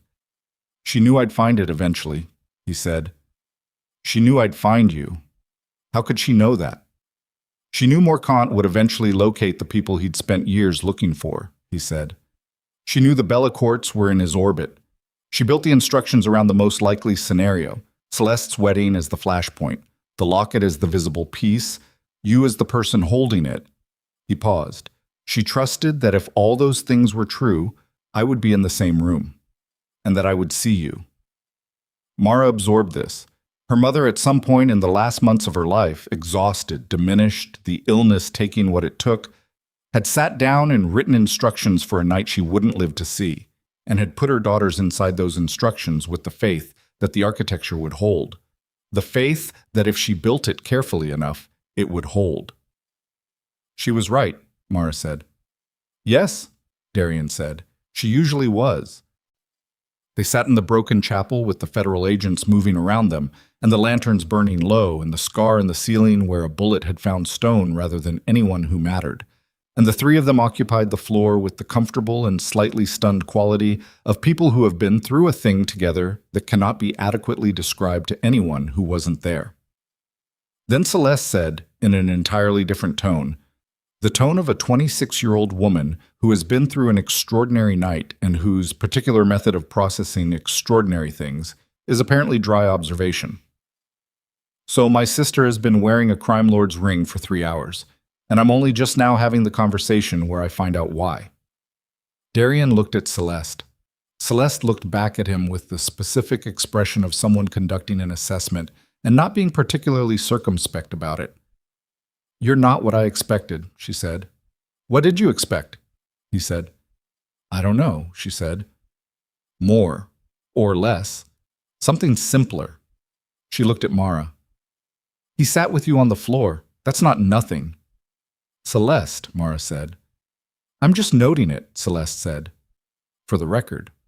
Darian said nothing, but the cut above his eyebrow had stopped bleeding, and his hands on the stone floor were still, not the deliberate stillness of a man managing variables, just the simple stillness of a man who had nowhere he was currently required to be, and was, tentatively, in the most limited and provisional sense, somewhere he might be willing to stay. Above them, through 2 levels of stone and a century of accumulated building, the Blackthorn Hotel's grand ballroom existed in the aftermath of a night that had destroyed 2 families' arrangements and scattered 100 wedding guests' certainties like the broken petals of the flowers that still lay across the tables upstairs, white against white, as if the celebration had simply paused and was waiting, without much conviction, to see whether anyone planned to return to it. And at the entrance to the underground chapel, where the iron-fitted door stood open and the corridor beyond it was now occupied by federal agents and the machinery of consequence finally arriving at a situation that had been building for 23 years, Reyes stood with her tablet and her case notes and looked back into the room for a moment, at the 3 people on the floor, at the broken altar, at the lanterns burning low, and then she turned away and got back to work, because the room had already given her everything she needed, and what remained inside it was no longer her business. What remained inside it was something considerably more personal than a federal case. What remained inside it was the specific beginning of a thing that had been made possible only by moving through the particular darkness that preceded it. The kind of beginning that looks, from the outside, like an ending. Because it is, in fact, both. The way the most important things usually are. The way a building looks like rubble right before you understand what it's. They came up from the underground at 11:47. Mara knew the time because the first thing she saw when they emerged through the kitchen service door into the fluorescent utility light of the hotel's back corridor was a wall clock. Industrial, white-faced, the kind that exists in the working parts of buildings rather than the parts people are meant to see, functional rather than decorative, accurate rather than beautiful. 11:47. She had walked into the Blackthorn Hotel at 6:31 that evening, which she knew because she had checked the time in the taxi and made a small private note of it, the habit of a woman who documents things, who catalogs arrivals and conditions and states of material before work begins. 5 hours and 16 minutes. In 5 hours and 16 minutes, the architecture of the evening had been stripped to its bones, and what was underneath was nothing like what the surface had suggested. She stood in the corridor for a moment and let her eyes adjust to the light. Celeste was beside her, Darian a half step behind, the specific proximity that had developed over the course of the night without either of them arranging it. Close enough to be reached, far enough to be a choice. Reyes's agents moved past them with the purposeful efficiency of people who had 3 hours of procedural work ahead and were already mentally inside it. Someone had called more units. Someone had called medical. The corridor was busy in the contained, organized way that federal operations are busy. Every person with a task, every task with a sequence. A paramedic appeared at Celeste's elbow almost immediately. Young, efficient, with the manner of someone who has learned to read distress that's being held together by will rather than well-being. Celeste allowed herself to be led toward a folding chair that had been set up near the loading bay entrance, and Mara watched her go.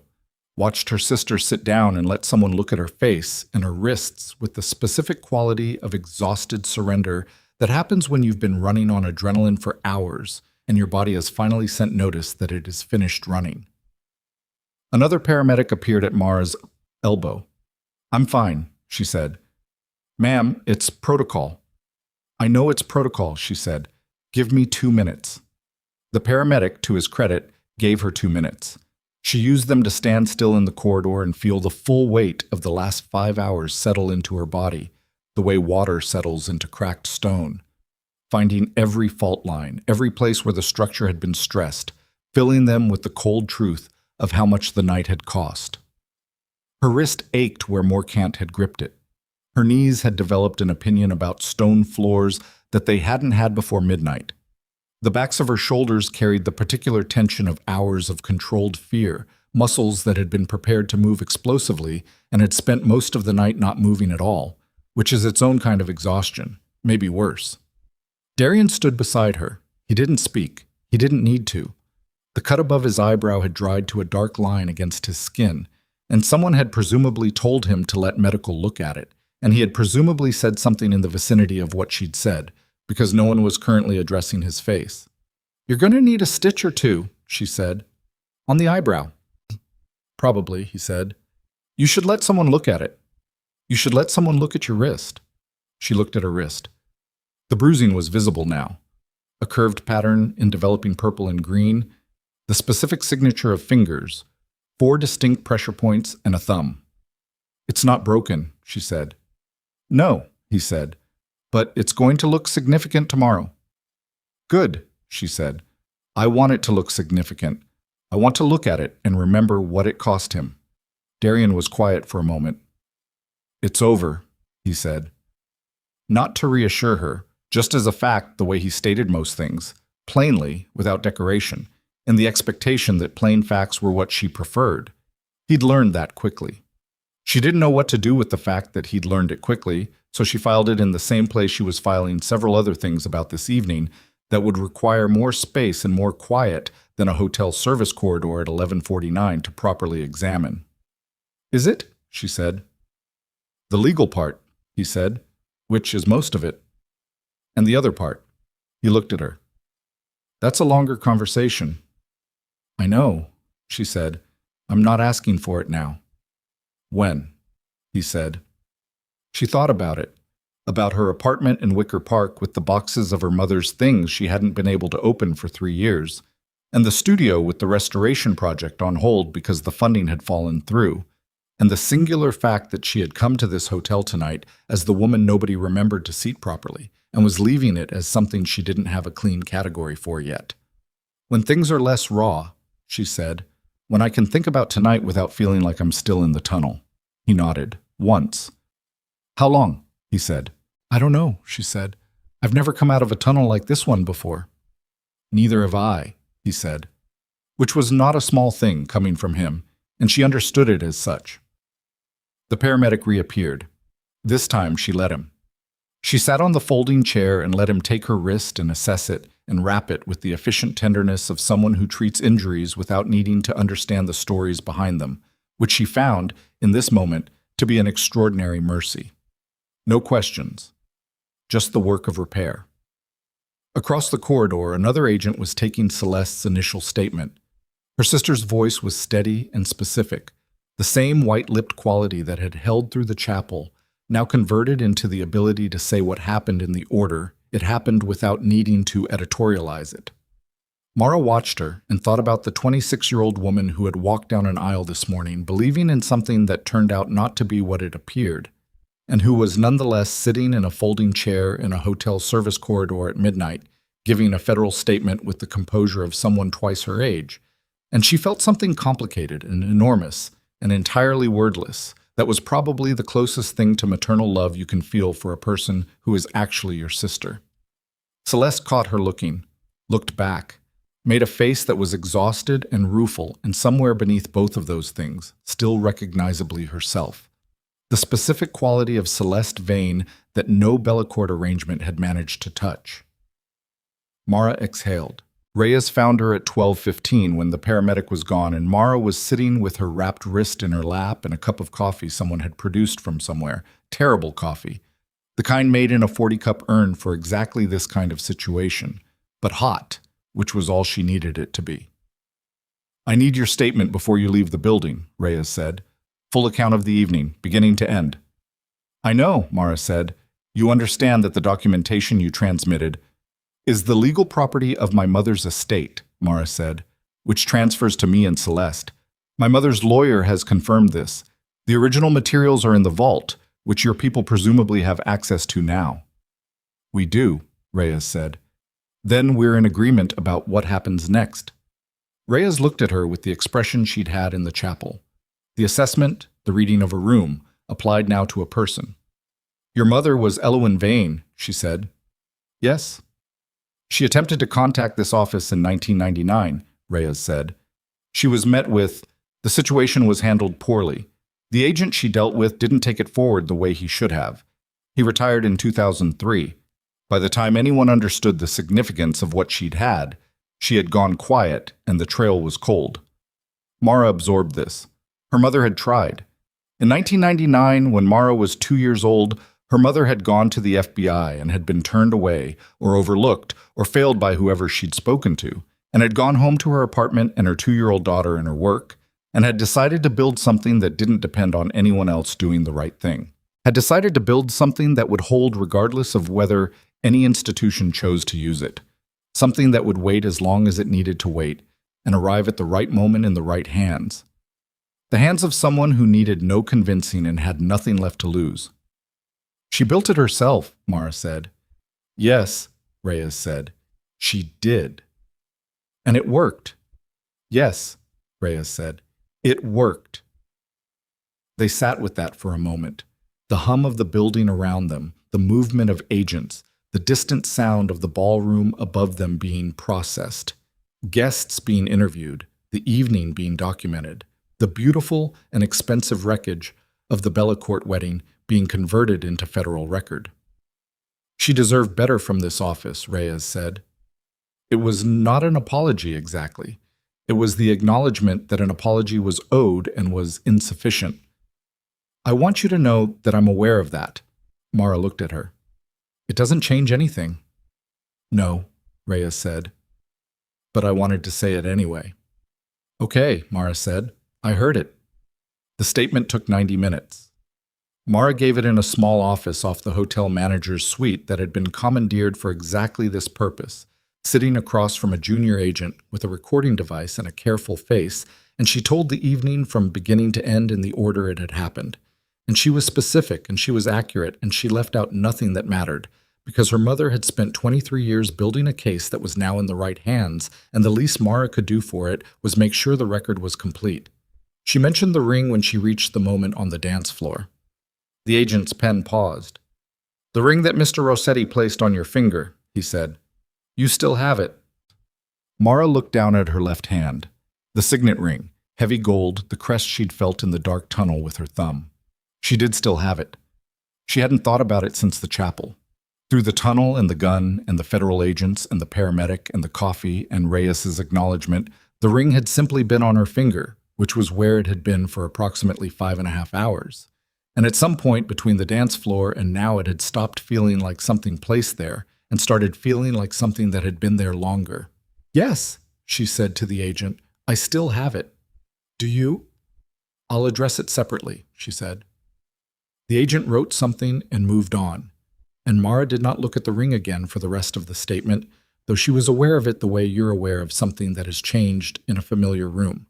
Not obtrusively, just differently present than it was before.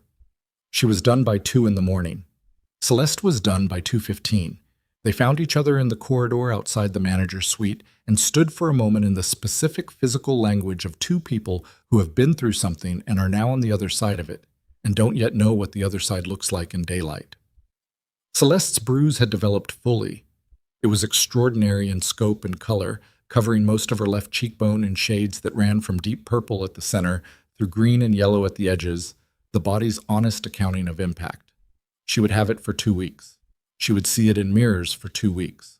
Mara thought about that, about what it meant to carry visible evidence of a night like this on your face for 14 days, how every person who saw you would know something happened without knowing what, and how you'd have to decide each time whether to explain or redirect or simply let them look. You ready to go? Mara said. Where are we going? Celeste said. Mara thought about it. Celeste's apartment was technically the Bellacourt's property, leased under an arrangement that had been part of the engagement, which was now not an engagement but a marriage that was going to be an annulment, which meant the apartment was already complicated in ways that would take lawyers to unsimplify. Her mother's apartment in Evanston was still half cleared and fully paid through the end of the year because Mara hadn't been able to make herself terminate the lease. Evanston, Mara said. Mom's place. Celeste was quiet for a moment. I haven't been there since... I know, Mara said. Me neither. Not really. She paused. I think it's time. Celeste looked at her, at the wrapped wrist, at the ring, at the locket, which Mara had reclasped around her neck in the service corridor because it belonged there, because it had always belonged there, because her mother had put it there and she was done looking for reasons to take it off. Okay, Celeste said. Evanston. They found Darian in the lobby, not waiting for them specifically, or not visibly waiting, which with him might mean the same thing or might mean something else entirely, and Mara had not yet developed the full vocabulary for distinguishing between the two. He was standing near the entrance, his jacket straightened, the cut above his eyebrow now closed with 2 small butterfly strips that someone had apparently eventually convinced him to accept. He was looking at the lobby floor, the way people look at floors when they're thinking rather than observing, and he looked up when she came in. She walked toward him. Celeste, with the specific instinct of a younger sister who has absorbed 26 years of social information about her older sibling's face, fell back 3 steps without being asked and became suddenly very interested in her phone. Mara stopped in front of Darian. They were in the lobby of the Blackthorn Hotel, which was no longer a wedding venue but a federal scene. The chandelier still blazing, the white flowers still scattered across tables behind the tape line that marked where the reception had ended and the investigation had begun. The rain had stopped sometime during the night without her noticing. Through the entrance door she could see the wet street, the reflections of blue and red lights in the standing water, the night air over Lakeshore Drive washed clean by everything that had fallen. You're leaving, he said. Evanston, she said. Celeste needs somewhere that isn't a Bellacourt address. He nodded. And you, he said. What do you need? She thought about it honestly, which was the only way she could think about anything tonight. Time, she said. Quiet. To open some boxes I've been avoiding for 3 years. She paused. And eventually, not tonight, I want to hear everything. About your father. About the 12 years with Reyes. About what you're going to do now that the thing you spent 12 years building has arrived.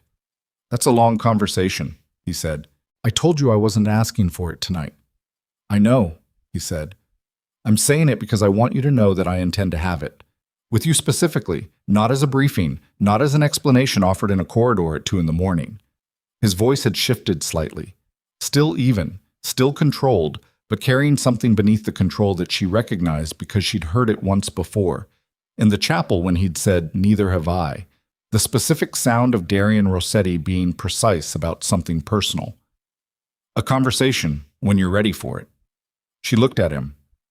At the scar under his jaw and the closed cut above his eyebrow, and the quality of stillness in his hands that was no longer the deliberate stillness of a man managing variables, but something else.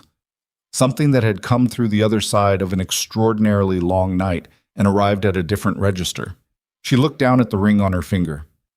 "The first time," she said, "you put this on my hand in a ballroom and called me your wife in front of a room full of people who'd been treating me like furniture. I wore it because the alternative was leaving, and leaving felt like giving something up I hadn't identified yet." She looked back up. "I'm still not entirely sure what I identified," she said, "but I didn't give it up." Darian was very still, listening the way he listened, fully, without inserting anything, the way certain people listen who understand that what they do with silence matters as much as what they do with words. She reached up and took the ring off. Not dramatically, not in finality, simply took it off, the way you take off something you've been wearing and are now holding consciously, rather than incidentally, and placed it in his palm. "When we have the conversation," she said, "if after that conversation it still makes sense, and I'm not saying it won't, I'm genuinely not saying that, then put it back where it was." She closed his fingers around it. "Not before, not as a performance, not because a room full of people expected something of us." His hand closed around the ring. He held her gaze. "Understood," he said. "Good," she said. She stepped back. The distance between them that opened was not coldness, it was space, which is different. The difference between a wall and a room. Space can be crossed. Space is an invitation to cross, offered by the person who created it rather than the person standing on the other side of it. Celeste materialized at Mara's elbow. "Ready," she said, in the tone of a woman who had been ready for approximately 4 minutes but had been giving her sister room. Mara looked at Darian once more. "The Eloin Vane Restoration Foundation," she said. "I'm going to build it, in her name. Recovering neglected buildings, community spaces, neighborhood landmarks, the things that get left behind when the money goes somewhere else." She paused. "I'm telling you because it's going to need support, and I'm not in the business of being indirect about what I need anymore. If that's something your organization—" "Yes," he said, immediately, without negotiation, without conditions. She raised an eyebrow. "I didn't finish the sentence." "I know what you were going to say," he said. "Yes." She held his gaze for a moment. Then she nodded, once, in the specific way you acknowledge something that is now a fact in the world and can be returned to when the time is right. Then she walked out of the Blackthorn Hotel with her sister beside her and the locket at her throat and her wrist wrapped in the night air cold and clean against her face after the hours of stone and candle and the particular compressed atmosphere of a building that has held too many secrets for too long. The car Reyes had arranged was at the curb, a plain sedan, a driver who didn't ask questions because Reyes had told him not to. Celeste got in first. Mara paused at the door. She looked back at the hotel entrance. Darian was standing in the doorway, not following, not calling after her, just standing there, the way he stood, with that quality of intentional presence, the fullness of a person who occupies whatever space they're in rather than hovering at its edges. He had his hand in his jacket pocket, which was where the ring was. She raised her hand. Not a wave exactly. An acknowledgement. The specific gesture of someone who has turned to look back not because they are uncertain about going forward, but because they want to mark the distance, to know, concretely, where they started from, so that later, when they have moved further along, they will be able to measure how far they've come. He raised his hand in return. She got in the car. The drive to Evanston took 40 minutes at that hour. Lakeshore Drive empty and dark and slick with the remnant of the rain. The city lights reflected in the standing water along the shoulder. Chicago at 2:30 in the morning, doing what cities do in the quiet hours. Breathing, resetting, running its background operations without the noise of the day to cover them. Celeste fell asleep 20 minutes in. Her head against the window, the extraordinary bruise turned toward the glass. Her wedding dress reduced to something that had spent a night in a tunnel and was now just fabric. Mara watched the water on the road. She thought about her mother. Not the dying version, not the last months, but the version she'd found tonight in the basement of a hotel. The 30-year-old woman who had made a decision about what she was willing to carry and had carried it without complaint, who had planned for a night she wouldn't live to see with the faith that her daughters would know what to do with what she left them, who had hidden a key inside a locket, inside a portrait, inside an object she wore against her skin for decades, and had loved her daughters with one hand while she did it. She was, Mara thought, the most extraordinary person she had ever known. She was also deeply frustrating, in the way that careful people who protect you from knowledge you would have chosen to have are always frustrating, and Mara allowed herself to feel that too. To hold both things at once without resolving them into something cleaner than they were, because that was what the truth of a person required. She opened the locket. There, in the dim light of the moving car, she looked at her mother's face, the 30-year-old woman in the watercolor oval, painted in Grant Park in a summer that Mara hadn't been alive for yet, her mother's eyes looking at something outside the painting's frame with the expression of a woman who is already thinking about something else, already planning, already doing the quiet interior work that would eventually become the architecture that held everything up. She closed the locket. The apartment in Evanston smelled like her mother. It shouldn't have after 3 years, but it did.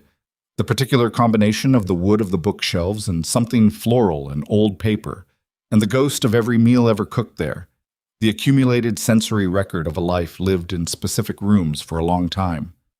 Mara stood in the doorway of the dark apartment and breathed it and did not try to manage what she felt about it. She let it arrive. All of it.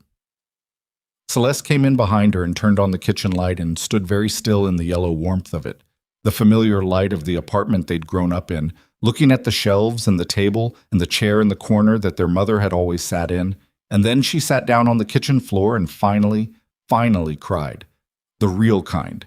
The kind she'd been holding back through the chapel and the federal agents and the statement in the car. The kind that doesn't ask permission and doesn't concern itself with being witnessed. Mara sat down beside her on the kitchen floor. She didn't say anything. She didn't put her arm around her sister's shoulders and tell her it was going to be okay, because it wasn't going to be okay for a while, and Celeste knew that. And what Celeste needed was not comfort, but company, which is different. The difference between someone trying to stop the thing you're feeling and someone willing to sit inside it with you. She sat inside it with her. At some point, the crying slowed. Not ended. The night was too large to be finished with in one session. Slowed. The way a storm slows, still present but no longer at its full force. "What happens now?" Celeste said. Her voice was rough and direct, the voice of someone who has cried the performance layer away and is down to the actual thing. "Legally," Mara said, "the annulment process. Reyes's office will want follow-up statements. There will probably be things the Bellecourt lawyers try to do and then stop trying when they realize what Gideon is looking at." She paused. "Practically, you can stay here, as long as you need. Mom's lease runs through December. And you?" "I'm going to open those boxes," Mara said. "The ones in the bedroom. The ones I've been leaving sealed for 3 years because I wasn't ready." "Are you ready now?" Mara thought about it. About what ready meant when applied to grief. Whether it was a threshold you crossed or a decision you made, or simply a night you had finally come through that left you with no more useful reasons to wait. "No," she said, "but I'm going to do it anyway." She got up from the kitchen floor and walked to the bedroom and turned on the light. The boxes were exactly where she'd left them. 4 of them, stacked against the far wall, sealed with the tape she'd put on them at the hospital before she'd understood how long she wasn't going to be able to open them. Her mother's handwriting on the sides, books, linens, photos, miscellaneous. She sat on the edge of the bed and looked at them. The ring on her finger was gone. Her wrist was wrapped. The locket was at her throat. The night was almost over, and the morning was going to require things from her that she couldn't fully anticipate, and the boxes were 4 sealed containers of her mother's life that she had been sitting across from for 3 years. She reached out and pulled the nearest one toward her, the one marked photos. She worked the tape loose at the corner, the way you work a building's surface, carefully, without forcing it, finding the seam where the material was willing to give. The tape came away. She opened the box. Inside, on top, wrapped in a piece of the soft cloth her mother used for fragile things, was a photograph she had never seen, larger than a snapshot, print-sized, in a cardstock folder that had the look of a formal photograph, the kind you had taken rather than took yourself. She opened the folder. It was her mother, 30, maybe 32, standing in front of a building Mara recognized, the community resource office on the south side, the one her mother had worked from for 15 years. The building that Mara had discovered last year was on the demolition list and had written 3 letters to the city about and had been trying to find funding to restore. Standing beside her mother in the photograph was a boy, 11, maybe 12. Dark-haired, thin in the way boys are thin at that age, still growing into himself, looking at the camera with the particular expression of a child who has recently been through something and is still deciding what face to put on afterward. Serious. Watchful. Already, even then, carrying the quality of stillness that had characterized the man he would become. His hand was at his side. Her mother's hand was at her side. But they were close. Close in the way of people who have been through something together that sealed them into a particular proximity, the kind of close that doesn't require contact to be felt. On the back of the photograph, in her mother's handwriting, DR, July 1997. He made it out. I think he'll be okay.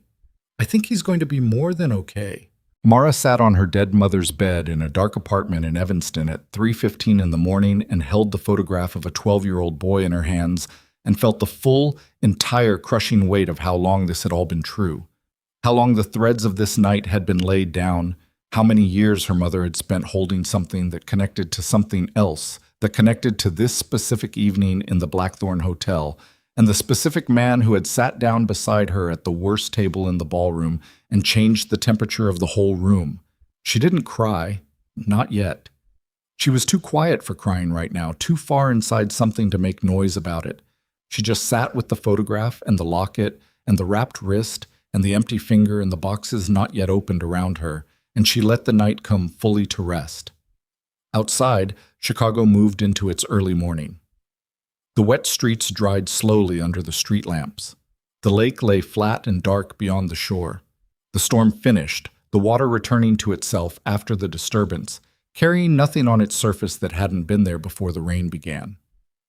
Somewhere across the city, in a federal holding facility, Silas Morcant sat in a room without windows and understood that the thing he had spent 23 years hunting had been held in the hands of a woman who had walked into a wedding reception in a green dress and a pair of sensible shoes, and had understood, from the first moment she was placed at table 14, that invisible people are only invisible to those who refuse to see them. And in the lobby of the Blackthorn Hotel, being interviewed for the 4th time by a federal agent who had the focused patience of someone who intended to get this exactly right, Darian Rossetti sat with his jacket buttoned and his hand still and the ring in his pocket, and he answered every question placed before him with the precision and completeness of a man who has been waiting for the right moment to stop carrying something alone and has finally, at considerable cost and considerable length, arrived at it.